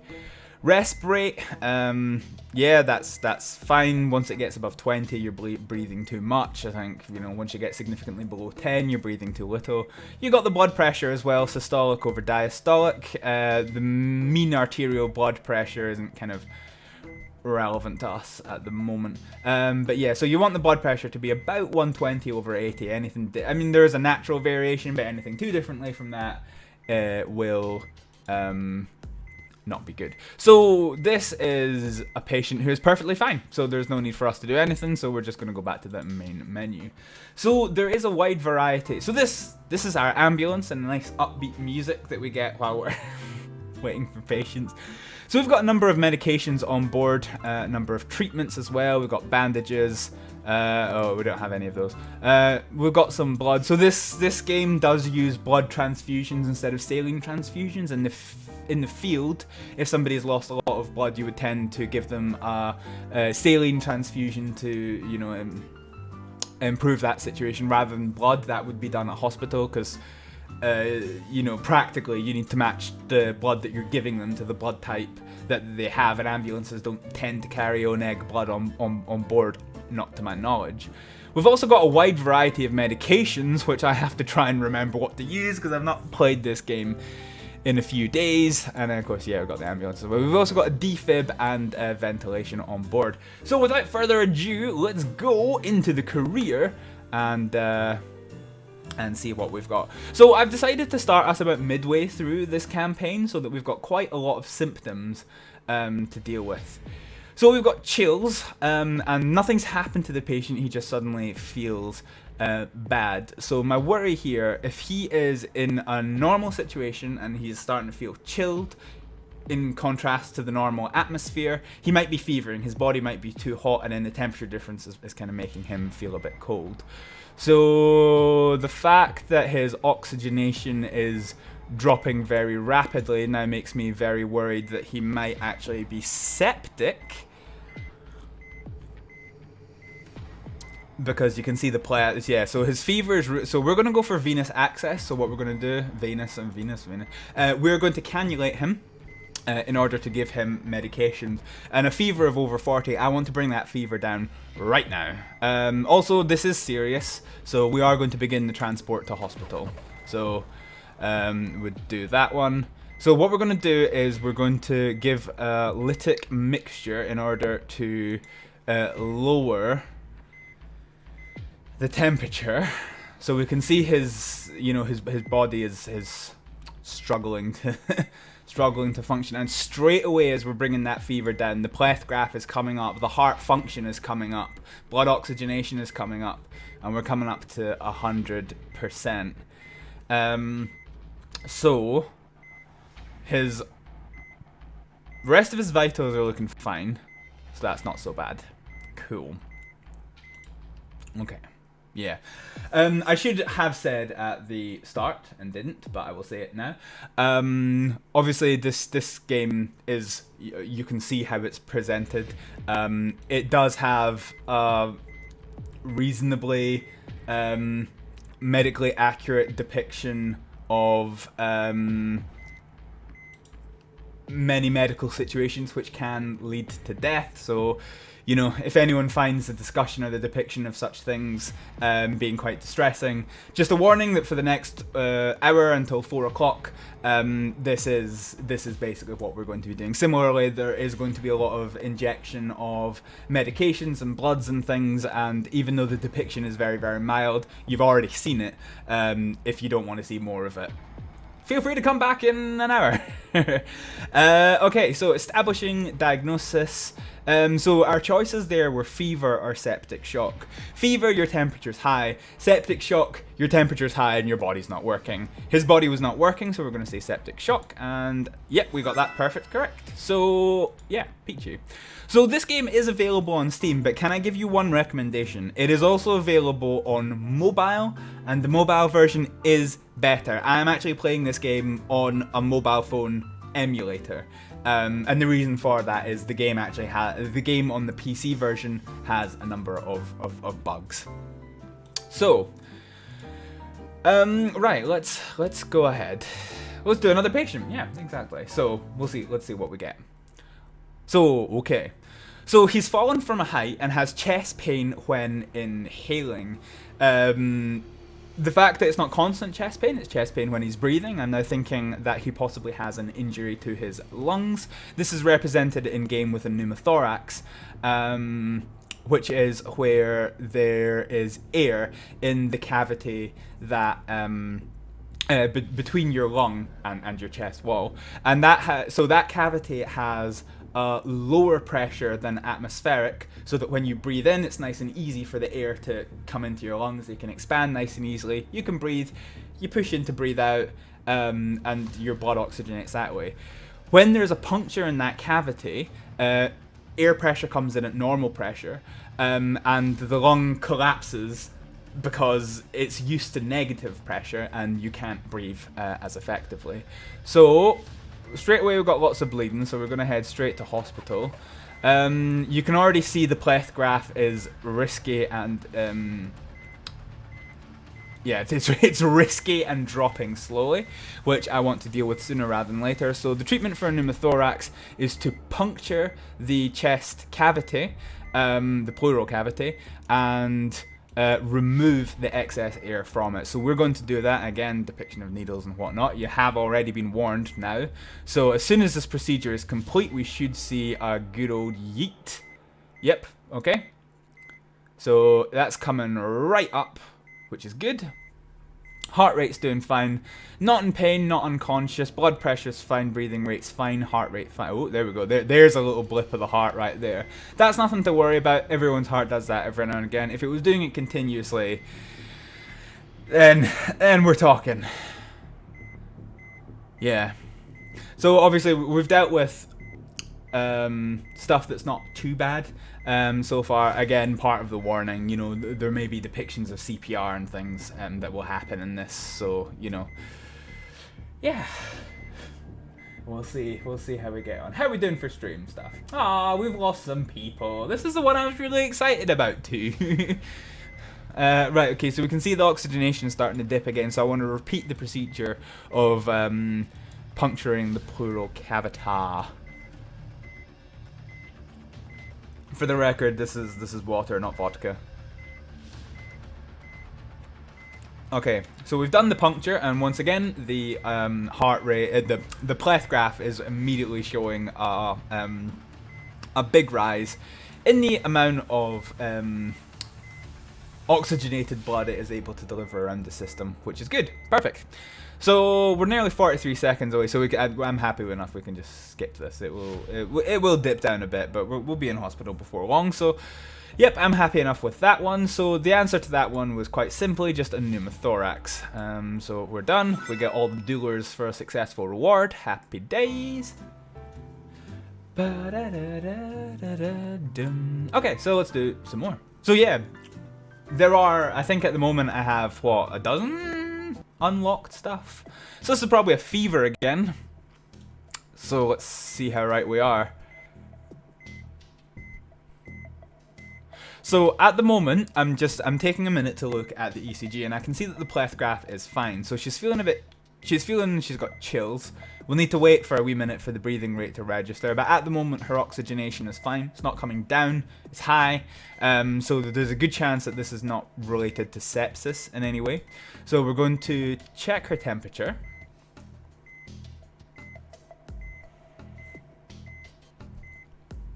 And we'll see what's happening.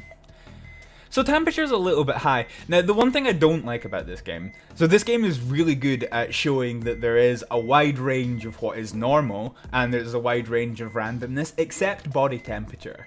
This game registers any body temperature that's not 36.6 as being too high. So, 38, I'm going to have to medicate. So we're going to go ahead and puncture some army boy with some medications. Oh, there's a heart doing funny things again. Okay, so we've got access to cannulation, so we're going to give a lytic mixture. And we're just going to fast forward through this. So we've delivered the medication, all the vitals are still fine, so we'll give it a few seconds for this medication to take work, which it's done, and we're now going to go ahead and check the temperature.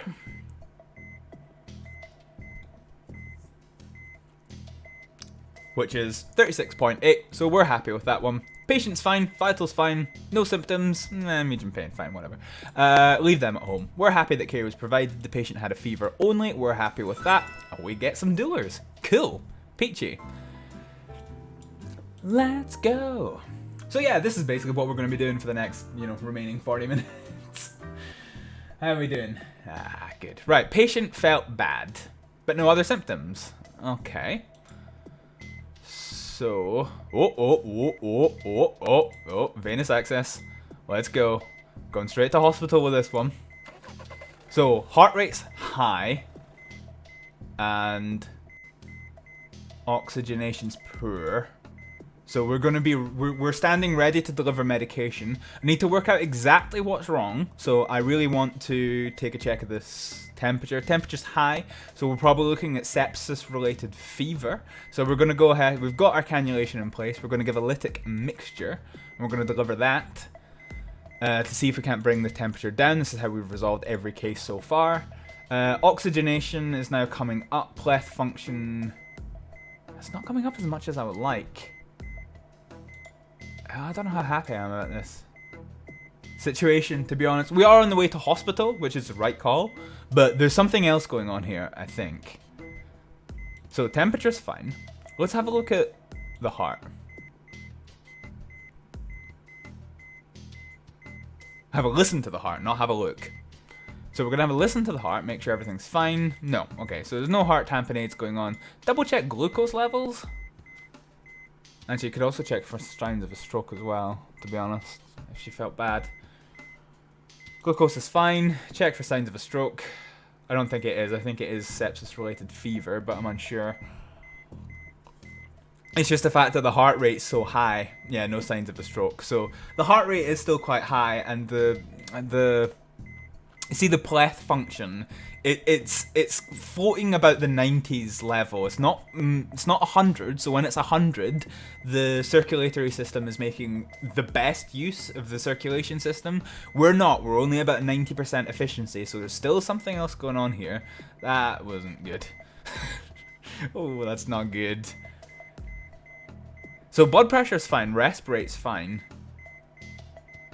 Heart rate, it's still maintaining a normal rhythm, but it's elevated. And it probably shouldn't be. And we're starting to see lots of blips in the heart.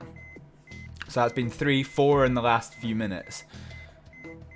So we are definitely looking at something more complex, but not something I think I can diagnose.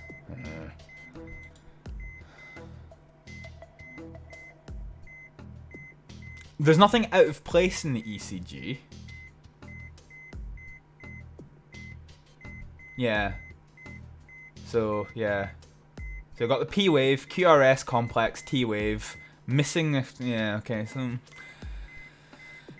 everything's fine, it's just so condensed together, it's just a wee bit hard to tell. Their vitals are all over the place, but, I mean, we're here, so I'm assuming they're just unwell from sepsis, to be honest. So let's go for septic shock. Yep, okay, that was all it was. So they were just in a very difficult set of sepsis. So, do we have enough money for the next thing? Nope, we don't. Okay, so we need to do a few more patients. So let's see if we can't get, let's get some other spicy symptoms. Because at the moment we've just had Okay, so patient's fainted, and they've got a purple-blue face with bluish skin, which is a lack of oxygenation. So something's happening that this person is unable to breathe effectively. So straight away we're going to yeet ourselves to hospital.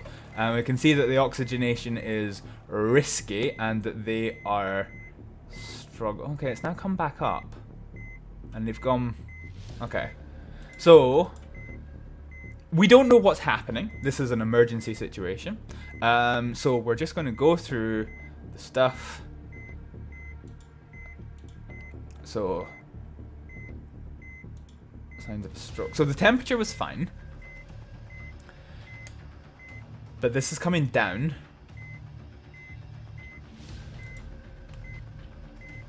Okay, they're not breathing. That's a bad sign. So we're going to start mechanical ventilation. We're going to clear the airway. Yeah, we're aware about the oxygenation. So at present, we don't know why they can't breathe, but they can't breathe. Okay. So we're now breathing for the patient,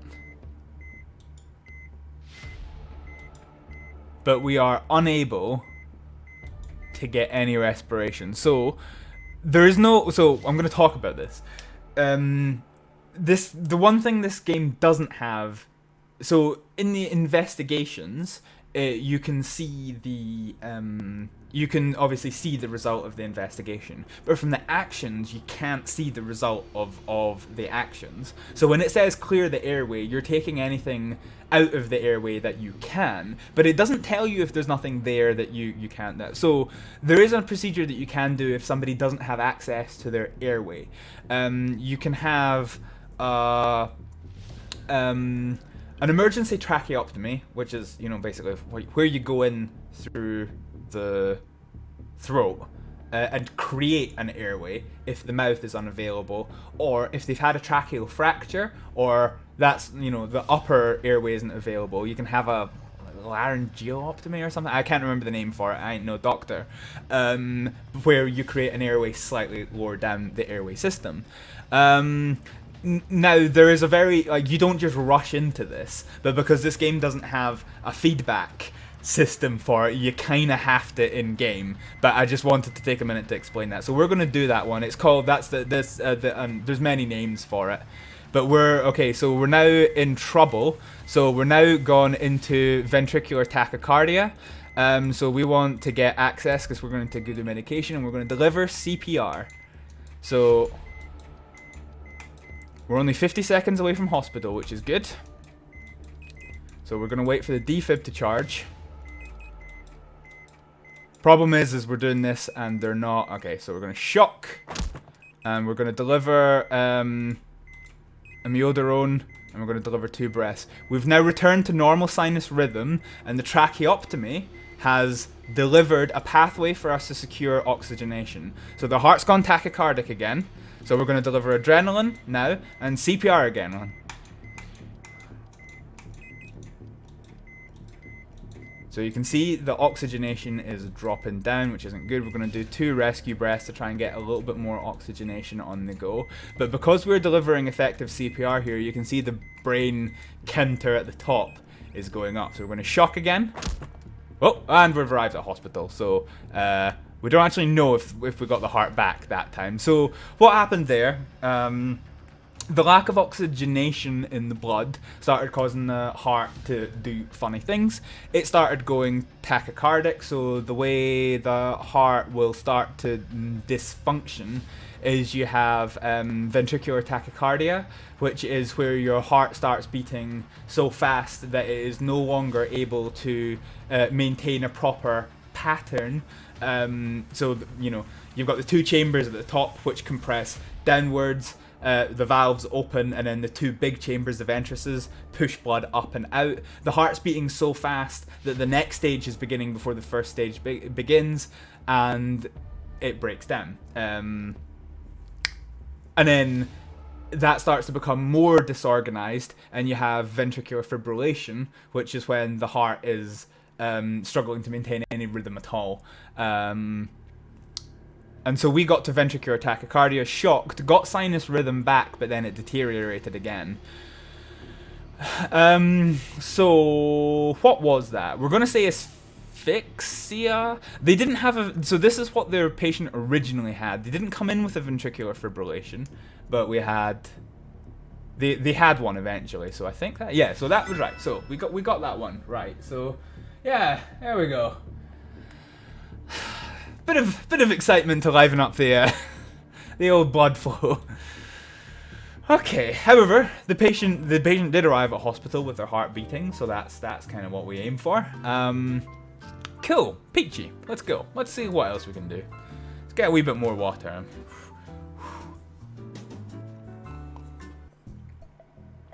Okay.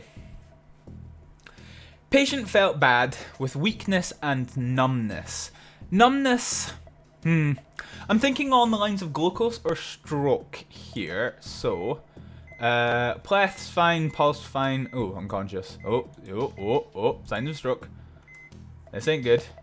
This really ain't good. We're gonna start going to hospital because I'm quite worried about the fact that they're unconscious. So when it said patient felt bad, okay, so we're thinking of stroke here. So we're gonna go for venous access, and we can see the pleth function is starting to drop. They're also not breathing, so we had to take a wee minute to assess that, but they are not breathing.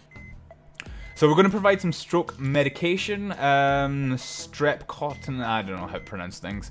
They're not bleeding, so it says strongly contraindicated for bleeding, but they're not bleeding, so we want that one. We're still progressing the intubation and ventilation, which we've now done. So we're now breathing for the patient, and you can see that our manual breathing is effective, so there's no need to go ahead and do an emergency tracheotomy. We're just going to continue breathing for the patient. We've now delivered our stroke medication, I believe. Oh, crap. Right, we're going to go ahead and do... yeah, okay.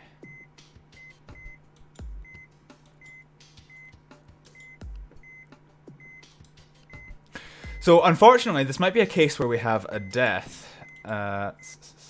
Dissolve. Yeah, okay, actually. We want this. No. Yeah, we don't want that. Right, okay, let's just deliver more of this. So, we're giving as much medication as we can, and you can see we've really slowed down the deterioration of the brain. But unfortunately, with a stroke, there's no way to reverse this at the ambulance level. This person needs to go... Oh, crap. I'm now unable to maintain the breathing. Pleth function is decreasing rapidly.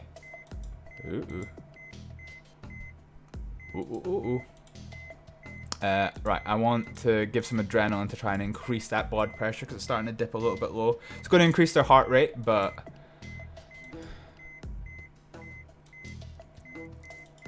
So you can see the sawtooth is dipped down quite a lot, which means their heart is not beating very effectively. I don't think there's anything further I can give, but they're slipping more and more into death. Unfortunately, I'm now unable to oxygenate, and the patient was unrecoverable. So, something went wrong there. I actually gave the wrong medication at first, which really didn't help. But, you know, as it says at the end, know that not every patient can be saved. Sometimes you will arrive on the scene of a stroke. And like I say, the only way to save somebody from a stroke is to, is to take immediate action with hospital medications, and sometimes I think you can have surgery to remove the clots as well, if it is deemed possible to do so. But from the ambulance level, you're literally only there to keep them alive. And unlike, if somebody's unconscious, like not breathing, starts breathing, they can actually, improve. With a stroke, without that permanent intervention, you are not going to be able to recover it significantly improved the patient's situation. So that was a stroke. So, yeah. So, unfortunately, that was a death, so we don't get any pennies for that one. Yeah, difficult. It's only my second death in this campaign. I have had many more deaths, because I played a lot of the PC version before I realized that it was actually, broken. And then moved to this emulated version that we're playing just now. So we can see here now that we've got somebody who's drowned. Obviously, we're dealing with asphyxia, so they've got no blood. They're hypoxic, so they've got blue skin and a purple-blue face. So we're probably going to need, if their heart is still beating, then we're going to need to intubate and breathe for them. However, if they've been underwater for a long period of time, there is a chance that their heart might be beating or non-functional. So we're going to hit OK, see what happens, immediately make for hospital. Their heart is beating normally. Oh, no, spoke way too soon. So we're going to intubate, and our second crew member is going to give drugs. We're going to, so we're kind of, yeah, I know. So this is tachycardia that we've got here. So you can see it's a very regular pattern that is not a sinus rhythm. Okay, let's start charging this. Okay, we've now got mechanical. So I want to take 2 breaths just now. And I want to see if we can start increasing the pleth function. We can't. So I need to double check the airway. And we are going to get... Oh, no, I can't do it just now. Right, okay. So we're going to shock and see what we can do. And we're going to give 2 rescue breaths while we're analysing this. We're still tachycardic, so that's not happening. So we're going to give some amiodarone, and we're going to continue CPR.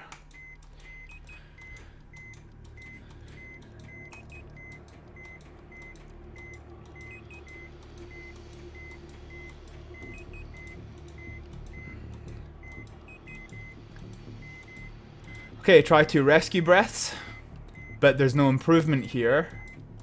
Yeah, so I want to start an emergency tracheotomy here. Again, there's no feedback, so because this is a game, I have to just take that step, whereas there'd be a much more informed process to doing so. Defib clear, so we're going to shock. We're going to give a wee bit of adrenaline to do this and do 2 rescue breaths, but we're still tachycardic, so we're going to go back to CPR. And so opening up that airway in the throat, we can now see the pleth function is slowly starting to increase. So I'm going to give a wee bit of breath and we're going to continue CPR. So we're bringing a little bit of oxygenation back, little by little.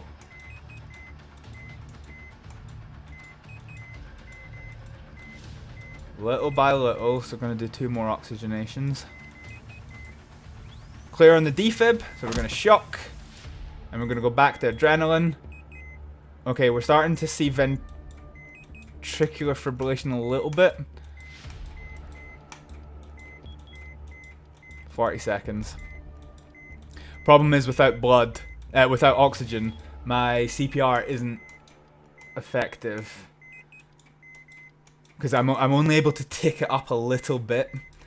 So the brain function is still coming down. You can see here the ECG at the top is absolutely all over the place. So I think we're well and truly into ventricular fibrillation. There's a lot of weirdness to it because obviously we're doing CPR at the same time. Amiodarone, we're going to do 2 rescue breaths. Yeah, so we're properly into ventricular fibrillation now. So, yeah. So we're really, really struggling here to keep this person going. Okay. So we got to hospital with a chance of survival. Not a good one. So the patient started with asphyxia and they started with ventricular fibrillation. Oh no, apparently not. Okay. They just went into ventricular fibrillation as soon as they got here, so fair enough. Fine. So the patient did survive. So we'll do 1 more and then we'll see about doing some more education. Why not? How are we doing? We've got 5 people watching on YouTube and some more on Twitch. Good. Woo! So patient hadn't... Ooh, okay. Fine. So we're going to have... Oh, hello.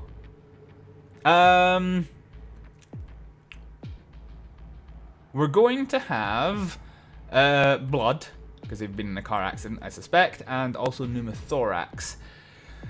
Possibly what we're looking at here. So as soon as we hit that OK button, we're going to start the journey to hospital. They are, in fact, not bleeding, which is interesting. Or if they are, it's pretty slow, but they are covered in blood. So we'll monitor that situation. However, we can see straight away that their pleth function is continuing to drop and drop and drop, which makes me worried that the circulatory system is not operating correctly. So we're going to do a quick puncture of the pleural cavity. I'm actually not seeing that they're breathing. Let's hope that comes back soon.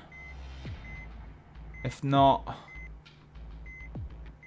I'm going to start the process of intubation because I'm not sure that they are going to be breathing. It can take a little minute for it to register on the ECG.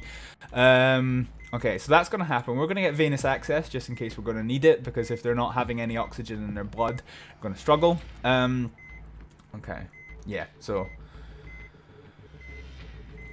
we'll do a quick bit of mechanical. So straight away, the mechanical ventilation is bringing a response back to the pleth function. We're up to 77% oxygenation and increasing. We are kind of struggling a bit, so we're just going to repeat the puncture of the pleural cavity and continuing to breathe for the patient.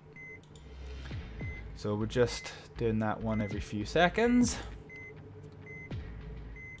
So puncture of the pleural cavity is complete, and we're now up to really good oxygenation. So they're not breathing on their own, but they are able to keep oxygenation through our manual mechanical ventilation, which is keeping them alive at the minute. So they've got 0 respirate, but through the delivery of oxygenation, we are keeping them alive, which is fine. We're now only 70 seconds away from hospital. Their heart rate's doing fine. No signs of any bleeding, although they are covered in blood.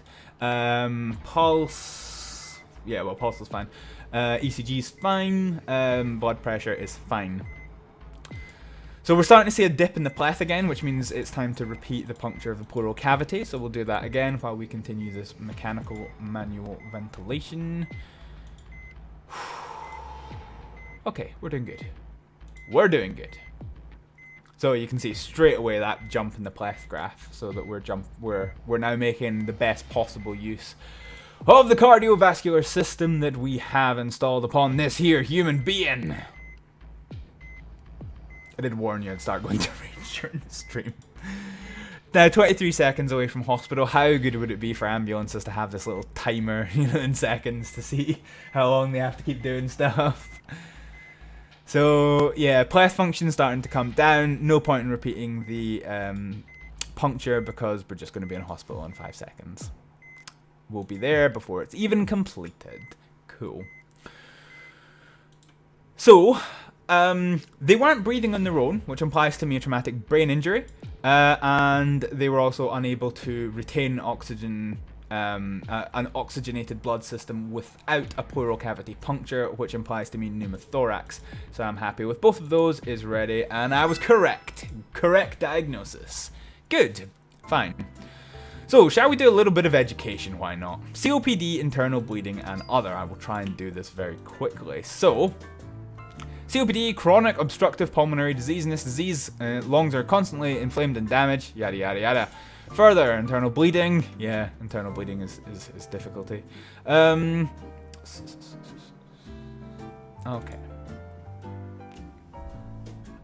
Okay, so we need to buy some medication when we can. So poisoning, yeah, okay. Fine. Of course. So we're just going to go through this as much as quickly as we can. Cool. So we don't have eophilin yet. As a rule, the patient knows about a diagnosis of COPD. That's true. Many people will know that they have COPD. Internal bleeding. That's where the blood's supposed to be. Do we have... Okay, so we'll unlock a cryo package here. CO poisoning, asphyxiation, and a headache.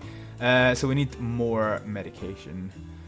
Poisoning, food poisoning this will be, so yeah, okay, peachy. So we unlock some things, and I don't have enough doers to get the rest of this. So eophilin, we need activated charcoal, we need an acetol, we need.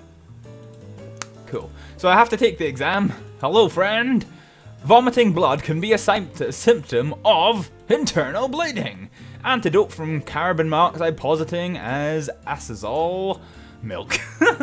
The cause of hypovolemic shock can be stubbing your toe. No, blood loss.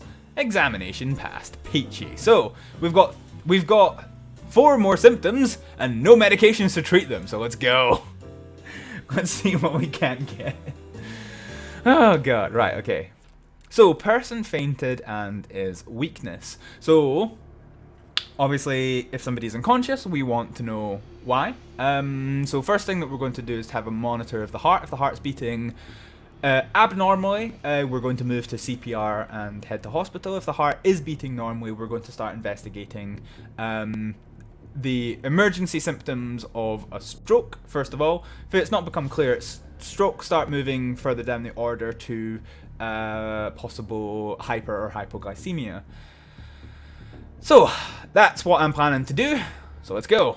So, straight away, their heart is beating normal sinus rhythm, pleth function is fine. So we're going to research for signs of a stroke. Now the breathing rate still indicating is 0. So I do want that. No signs of a stroke. Breathing rate 16. That's fine. I'm happy with that. Okay, no signs of a stroke. So let's go ahead and check temperature. Glucose, blood sugar. Glucose level is normal. That's fine. Okay, let's listen to the heart, and we'll have a listen and see if there is heart tamponade, which is when you've got fluid in the pericardial sac, which stops the heart from being normal. And so you do an auscultation, like I don't know how you say that actually. It's basically where you use a stethoscope to listen to the heart, and it sounds like the heart is unable to beat properly because of a blockage. So the way that we deal with this is we go ahead and get a syringy boy and we puncture the pericardial sac to remove the pericardial fluid. So we shall use this, and you can see, so this is starting to get serious because you can see the pleth function is starting to dip quite a bit, but now that we've completed the pericardial puncture, it's now done. Oh, and say a wee bit of funky stuff with the heart there. So you can see how the pleth function starts doing funny stuff. So the pleth is a powerful tool. Actually, do you know what? When we're done this, I might where's my obs kit? I might go through how some of this looks in real life, because it's not very good diagnostically, the pleth function, but you can, if you have a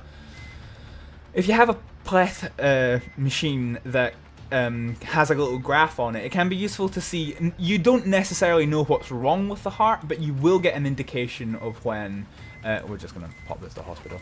You will get an indication when something is not where something is not right. So we're going to go to a hospital, and while we're waiting, I'm going to eat away and try and get my kit. And once this video is done, I'll probably do it, I don't know, in 15 minutes. Once you know, instead of moving straight onto the project hospital slot. Okay, so everything's peachy. We're gonna get to hospital and it will be fine. So I can show you the world. I'll have to actually. So like the good thing about having a nice little curated bubble for where my face sits is, you know, I can kind of curate what's going on, but actually if I do my full webcam, which I'll probably do, I have to actually, you know, remove all my containers of food and supplies. So establishing a diagnosis, that was a heart tamponade, and we were happy that was all it was. So we got, yeah, patients peachy, cool. So we still can't afford any of the medication that we need, so perfect. let's see what we can and can't deal with here. So yeah,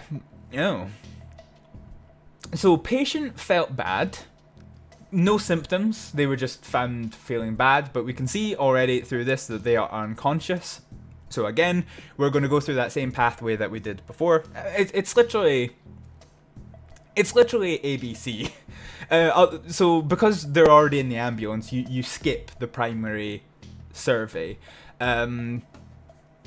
But for those of you who maybe haven't been trained in first aid, there's basically, you know, there's basically 6 points to first aid. You know, there's the way I like to remember it is doctor exclamation mark ABC. So doctor is danger, you check the scene for danger. 1, it helps you tell what might have caused the injury to your patient, and 2, it prevents you become a patient yourself, because as a first aider you are useless to everyone if you become a patient as a result of rushing into a situation.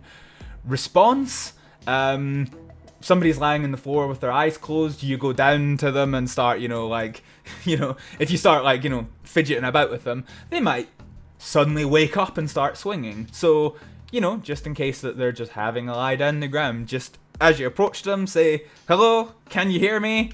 If they open their eyes, you know that they're not unconscious. If they don't, then you can go down and you can have a little pat of their shoulders, just a wee gentle touch to see if they'll wake up. If they don't, then you can start thinking perhaps they're unconscious. The exclamation mark is you're looking for any critical injuries. So if you approach a patient and their arm is somewhere over in Kansas, you know that you've got something very urgently that you need to deal with, because ultimately there is no point in doing CPR if there's a massive blood loss and you're just pumping all that blood out of their body. So you want that dealt with first if you can. So deal with any bleeds and whatnot. Then you move on to airway. Is their airway clear and anything stopping them breathing? If not, you actually check their breathing. Are they breathing, yes or no?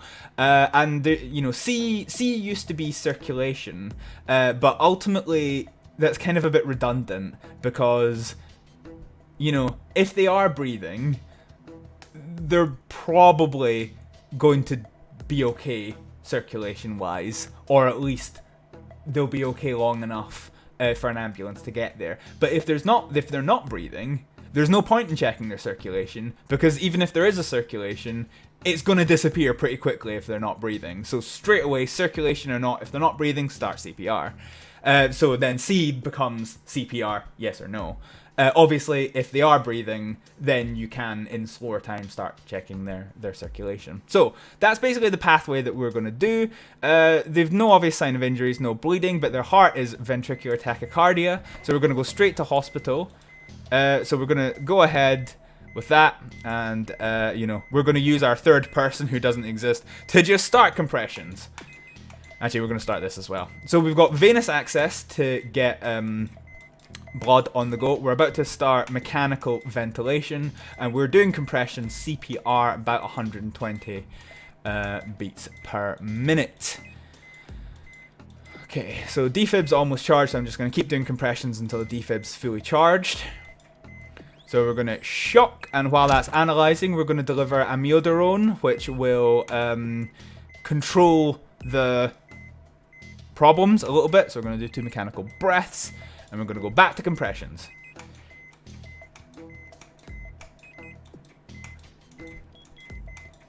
Okay, so we're struggling with the blood pressure at the minute. So I'm going to deliver some adrenaline, and we're going to keep doing compressions. So the adrenaline constricts the blood vessels and increases the pressure. We're going to try and shock again. We're going to do 2 rescue breaths while we wait to analyze. We have sinus rhythm, so we've got them back for just now, but this is a very, very risky situation. They have a positive breathing rate, and they are no longer unconscious. So 2 shocks and we're peachy. Good. Okay. So we're now 50 seconds away from hospital. We're going to keep monitoring this situation.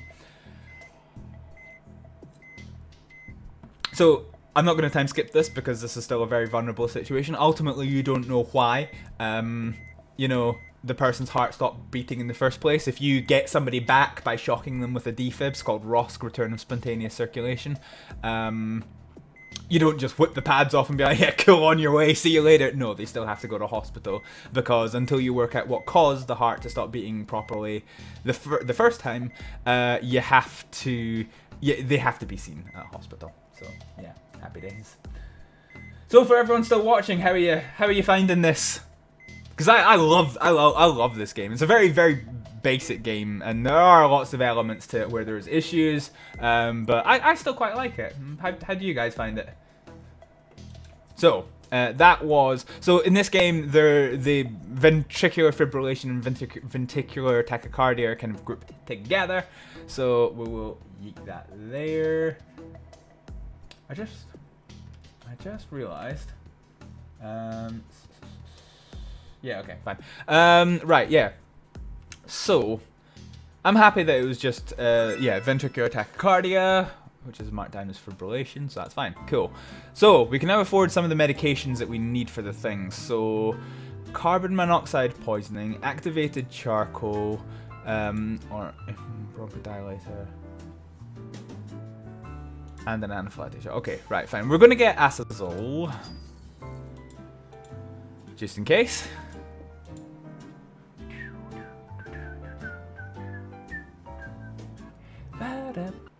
Okay. Ooh. Patient felt bad. Weakness and thirst. Okay, so they're breathing pretty fast, and now they're not breathing. Is that right, or does it just need to reset? Let's just give it a wee check and see. Okay, okay, right, their breathing's coming. I was just about to declare I'm not happy with that. So, let's start investigating the various things here. So, I want to double check glucose level. No, I want to double check sign of stroke first. And so we're going to start investigating what's going wrong. So, weakness could be anything. Thirsty is interesting. No signs of a stroke, that's fine. Temperature measurement, I assume, is going to be fine. That can be done pretty quickly. Okay, cool. I just realized, oh no, hang on, I had something clicking over. Alright, temperature is absolutely peachy, so that's fine. So we checked signs of stroke, so we're going to check for glucose levels. Make sure that they aren't hypoglycemic or hyperglycemic. Oh, their glucose is increased. So they're having a hyperglycemic episode. So what we're going to do is we're going to go and do venous access, gastric lavage. Oh my! Oh, what's a gastric lavage? Oh, okay, used to clear the stomach. Okay, yeah. So the pump in the stomach. That's what it is. Is it? There's so many things that I just don't know that like the name, like the emergency tracheotomy. It's like, you know, critical thoracotomy, and it's just like, you what, mate? Fine. Right, so we've got venous access, and we're going to administer insulin. So hyperglycemia is excess glucose in the blood. I think I'm going to be able to leave him at home afterwards, because otherwise he's pretty peachy, to be honest. So we're going to go ahead and skip for a few minutes. Let the insulin do its work, get rid of the glucose in the system, and we should be able to leave him with his medications at home. Him, her, him. So we're going to research the glucose levels again.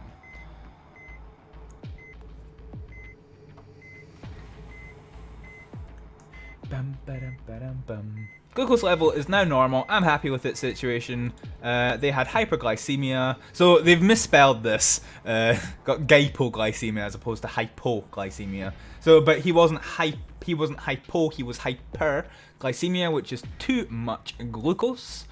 So we determined that one correctly, and we treated him appropriately. Happy days. Let's go. Yep, good point, good point. Anything that's taught in this video, you know, do not practice without proper first aid qualification, because, yeah, you can do harm, potentially a lot of harm, by doing stuff outside of your competence level. You should be qualified and competent to do anything medical. The joy of this being a game is that I can do stuff that I am not qualified to do, but in real life I would never attempt many of the stuff, like, you know, an emergency tracheotomy. If you're not trained, don't. Right, okay, hang on, I didn't actually read that. What was it? Patient felt bad. There's nothing really going. Oh no, actually, okay. So what we've got here is an atrial fibrillation. So you can see here that it's kind of sinus rhythm, but not really. And that's because, so the P wave. So if you remember, you've got the P wave, which is the atrial compartments doing stuff. And then the QRS complex is the ventrices. So you can see here that instead of one P wave, there is multiple P waves, and that's because he is having an atrial fibrillation, which is needs to be dealt with, but it's not life-threatening. So what we're going to do is we're going to get ready to administer some medication by going ahead and injecting his veiny boys, which has now been done, and we're going to administer some amiodarone, which, as you can see here, is used for an atrial fibrillation. So we're going to administer this, and if we watch the ECG, we will soon see this medication start to take hold, and it will normalize into a normal, stable sinus rhythm. So you can see here, I mean, the pleth function is still hitting 100%, so this isn't an emergency at all. The blood is still being pumped mostly effectively around his body. He's conscious, he's not in any pain, he's fine. And you can see already the amount of peaks has dropped as the atrial chambers are not fluttering quite as much. And so now you can see that we've got a much more normalized sinus rhythm. You can see we've got here P wave, QRS complex, T wave. We're happy with that. I'm happy with that. We'll give it a few minutes on the fast forward just to see what's happening. So we'll come out of it about now. And yeah, all of his stats are fine. Heart rate showing normal sinus rhythm. I'm happy with that. Help was provided. Atrial fibrillation. We're done. Peachy! Alright, we'll do one more. Right. The slower you drive, the more accurate your diagnosis. I'm a non-testing viewer. This isn't a test anymore. This isn't a this isn't a test anymore, Dodgy Dowd. This is the real deal. This is the full 24-hour stream. But good to have you back. Oh, okay, right. So we're gonna do this last one. I'm gonna take a wee sippy of water before we get started. So the person who's phoned 999, seen this person have an electric shock, they do not feel a pulse. That doesn't necessarily mean asystole, but it might be. It might, so when the heart isn't beating properly, such as a fibrillation, the first place that you will lose the feeling of the pulse is the radial pulses. The fact that you can't feel a pulse doesn't necessarily mean asystole, but that's something we might be considering. So as soon as we hit that go button, we're going to get ready and head to hospital. So, deep breaths. Let's go. So straight away I can see ventricular tachycardia, so venous access, we're going to start that one, charge that defib, and we're going to go with compression. 1,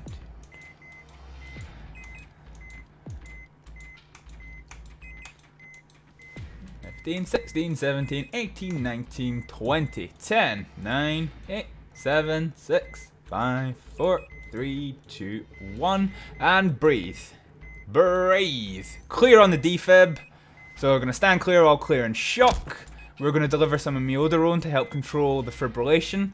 We're going to charge that and continue CPR. 2, 6, 7, 8, 9, 10, 11, 12, 13, 14, 15, 16, 17, 18, 19, 20, 10, 9, 8, 7, 6, 5, 4, 3, 2, 1, and rescue breath.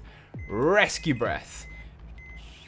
All clear. Shock. We're going to deliver adrenaline to help up that blood pressure a little bit. We're still in ventricular tachycardia, so continue again. 1, 4, 5, 6, 7, 8, 9, 10, 11, 12, 13, 14, 15, 16, 17, 18, 19, 20, 10, 9, 8, 7, 4, 3, 2, 1, and rescue breath.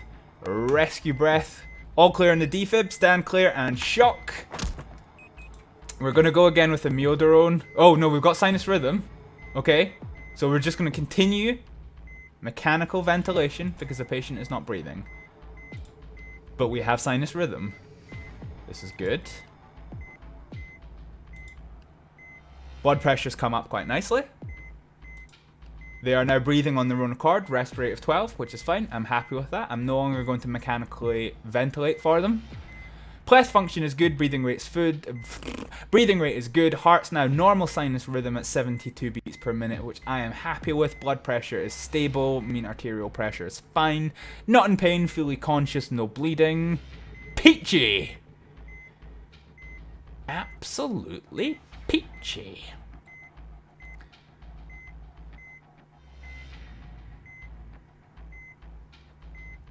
Cool. Alright, 4 seconds to hospital. Fine. So, they had ventricular fibrillation / ventricular tachycardia, and that was all that was wrong with them, so we were happy with that. We brought them back to hospital alive, and we did it! Yeah! So not bad. We managed to do that entire thing with only one fatality. Still, that was good. Okay, let me go ahead and see something. So before we move on to the next segment, let me see. So I have 3. So we saw. Let's go to this one.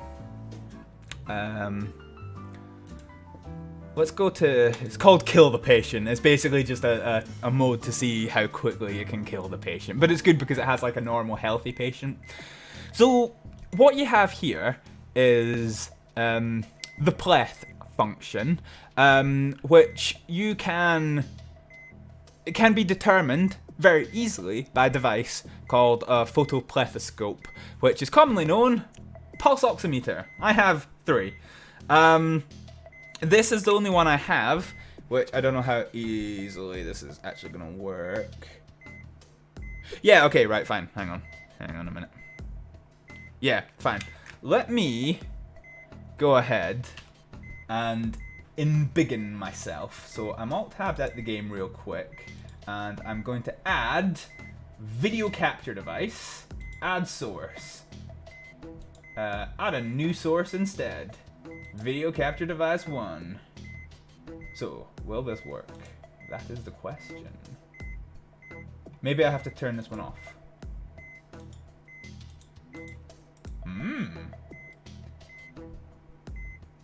Work, damn you! Properties.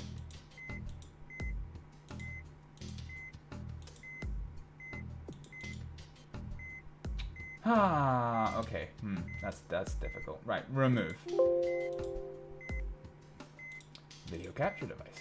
Right, okay, let's make me nice and big. Oh yes! Hello everyone! Right, okay, so we're just going to expand this so that we're nice and big. And so I'm going to try and show you a little bit about what this pulse oximeter looks like. So if I put this upside down, you will see my pulse oximeter. If I hold it up good in front, actually, hang on, let me put the light off so that it doesn't reflect too much. So you can kind of see, it's not focusing, but you can see the pleth function there.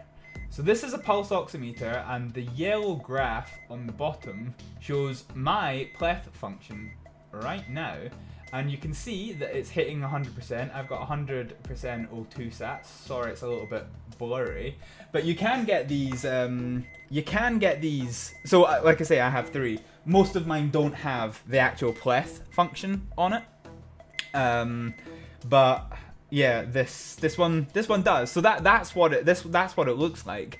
And so, you can't sit there with a pulse oximeter and start diagnosing people's heart conditions. They absolutely can't. But if you stick this on somebody's finger, and you can see that, so you can see if I minimize myself a little bit, so you can see that there's this kind of sawtooth function, and you will have seen it on my pulse ox as well. There's this kind of sawtooth function as the heart pumps the blood all around you. And so if it's not a sawtooth function, you can not diagnose them, but you can at least say, something's not quite right here. So if you jab this on somebody's finger, and you can see that it's not a good sawtooth, then you're possibly dealing with something heart related. However, the important caveats to that are that these are not particularly accurate. If you're doing this on a girl with long nails, won't work. Might have to turn it to the side. Even then, won't get a good read. If they're cold, won't work. So there's lots of caveats. So in an ideal world, yes, you could use it for, you know, not diagnostic purposes, but really establishing when something's wrong. But actually, in practice, in the field, you really want to look at other criteria. So, for example, if somebody's unconscious and you can't rouse them in any way, shape, or form, that's an emergency. You don't have to bother sticking that on their finger. You should already be calling for an ambulance to come out. If they're unconscious and you don't know why, emergency. Beyond the scope of first aid to deal with that. So, you know, yeah. So one of those things. But that's how what we're talking about looks like on real life. I suppose I could show. What else can I show? Let's have a wee dig, seeing as we're here anyway. So many of you have probably seen blood pressure cuff. So this blood pressure cuff just goes around your arm, and there's a whopping great stop button. It's very easy. You just put it around the arm in the marked position. It has instruction guides all over it, front and inside. You push the start button, tells you your blood pressure, and your yeah. If you get an anomalous reading, again, doing this in the field is not perfect. You know, if you put it on too loose, it can give you an anomalous reading. If you put it on too tight, it can give you an anomalous reading. How do you know it's on properly? Nothing's perfect. So if you get an anomalous reading, you can redo the measurement, but don't do two measurements from the same arm twice, because, you know, if you've had your blood pressure done, you know exactly what it's like to have it really tight around your arm. It's horrible. It's disgusting. And that change that you feel represents a change in how your blood pressure and your pulse is going to feel when you do it again from the same arm. So if you can, wait for a while. If you think it's really, really abnormal and you want a second reading straight away, take it off, put it on the other arm, do it again. Same again, still anomalous, and you want to check it again, do it a third time. But any more than 3 readings in quick succession, doesn't matter what arm, useless. So don't bother. Yeah, I guess one of the things. What else have we got that we can do? Got temperature probes. Temperature probes are nice and easy, so you saw us do that several times when we were determining a fever. You've got one of these which goes into your ear. There's a cap which don't have on it, so I'm not going to practice it. But you put the cap in, put it in the ear, and then you push the go button. You have to be very careful when you're using this because, I mean, it is designed to fit into the ear, which means it is designed to fit down the ear, which means if you push too hard, do it improperly, or if you do it when a patient isn't expecting it, you know, they can move, can actually damage their eardrum. So consent when doing any kind of first aid is very important. In the UK, we have implied consent for when people are unconscious, but if they are conscious, ask them, hi, I'm kind of worried about the symptoms that you're presenting with, can I check your temperature? So yeah, you have to be very careful when doing that for that reason. It is an invasive thing that goes in your ear. Speaking of invasive, the other thing that I have myself a mini sharps bin right here, a little baby sharps bin. And one of the things that we used throughout the video was checking blood sugar on a blood sugar machine. So you have these wonderful little creations, which I won't show you, but this is called a lancet. Now, for people who are diabetic, they can have their own personal lancets, but because obviously if you're in a first aid situation, you are changing lancets between, you know, patients. Well, you're having to deal with multiple patients, not just the same person. So you have these safety lancets, which are single use, and I suppose I have a few hundred of them actually, so I can probably show you the safety feature that's built into them. So hang on, let me embiggen myself again. Yeet. Hello. Right. Okay. Cool. So the way this works, you can see there's a little grey cap on it. So you twist and pull, and the lancet's now ready to use. You would push it up against the finger, and there's a little, I don't know how easy it is to see, there's a little button on top, and you just kind of gently rest that against the finger, and then you push the button to activate the lancet. Once it's been used against somebody's skin, you can hear there's a little click when it happens and the blood will start coming out.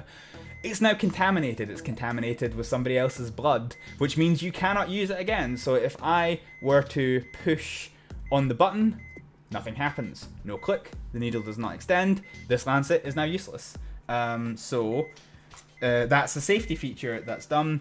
So the needle is still inside. I could actually like rub across that, and I'm not at any danger of contaminating because it's a safety lancet. It's done all the way there. So what I like to do is I like to just gently sit that here to know it's been used, and then put it in your bin and dispose of it safely with a sharps bin. It is still a sharp, and just because you can't rearm it, it doesn't mean it's not dangerous. So you should always dispose of it correctly in a sharps bin, because it is still a sharp. So yeah, that's basically a very minimalistic, that's basically how real life doing of observations compares to this. So you saw us check temperature in game. You know, there is, you know, ways to do it in real life. This is how you check people's blood sugar level. I've not seen a device that lets you check the carbon dioxide. I'm not quite sure how that's done. So yeah, this one's quite good because it's got a wee secure lid that means absolutely nothing can get back out, and this just pushes inside. Get rid of it. Perfect. Cool. So keeping myself nice and safe. Close that over, and that's that. So yeah, that's basically how what we saw in the game stacks up to real life. Not in an ambulance situation, obviously. I don't work in the ambulances, so I don't have access to a proper ECG monitor like this. I don't need to for what I do, frankly. So yeah, basically that's that. So we've kind of overran this segment by actually a lot longer than I intended, but meh. Education! Okay, so I think what we're going to do now is we're going to have another little break. I'm going to sort myself so I'm no longer giant on screen, because I realize that, you know, people are probably scared of my presence. So I'll put myself nice and small, and I'll bring myself up. All the way up over to the side. Lock ourselves into position, and we're going to go for an intermission. So in 5 minutes time, we're going to be coming back to Project Hospital, where we're going to continue building the Sick Kids Hospital. But for just now, I will see you shortly.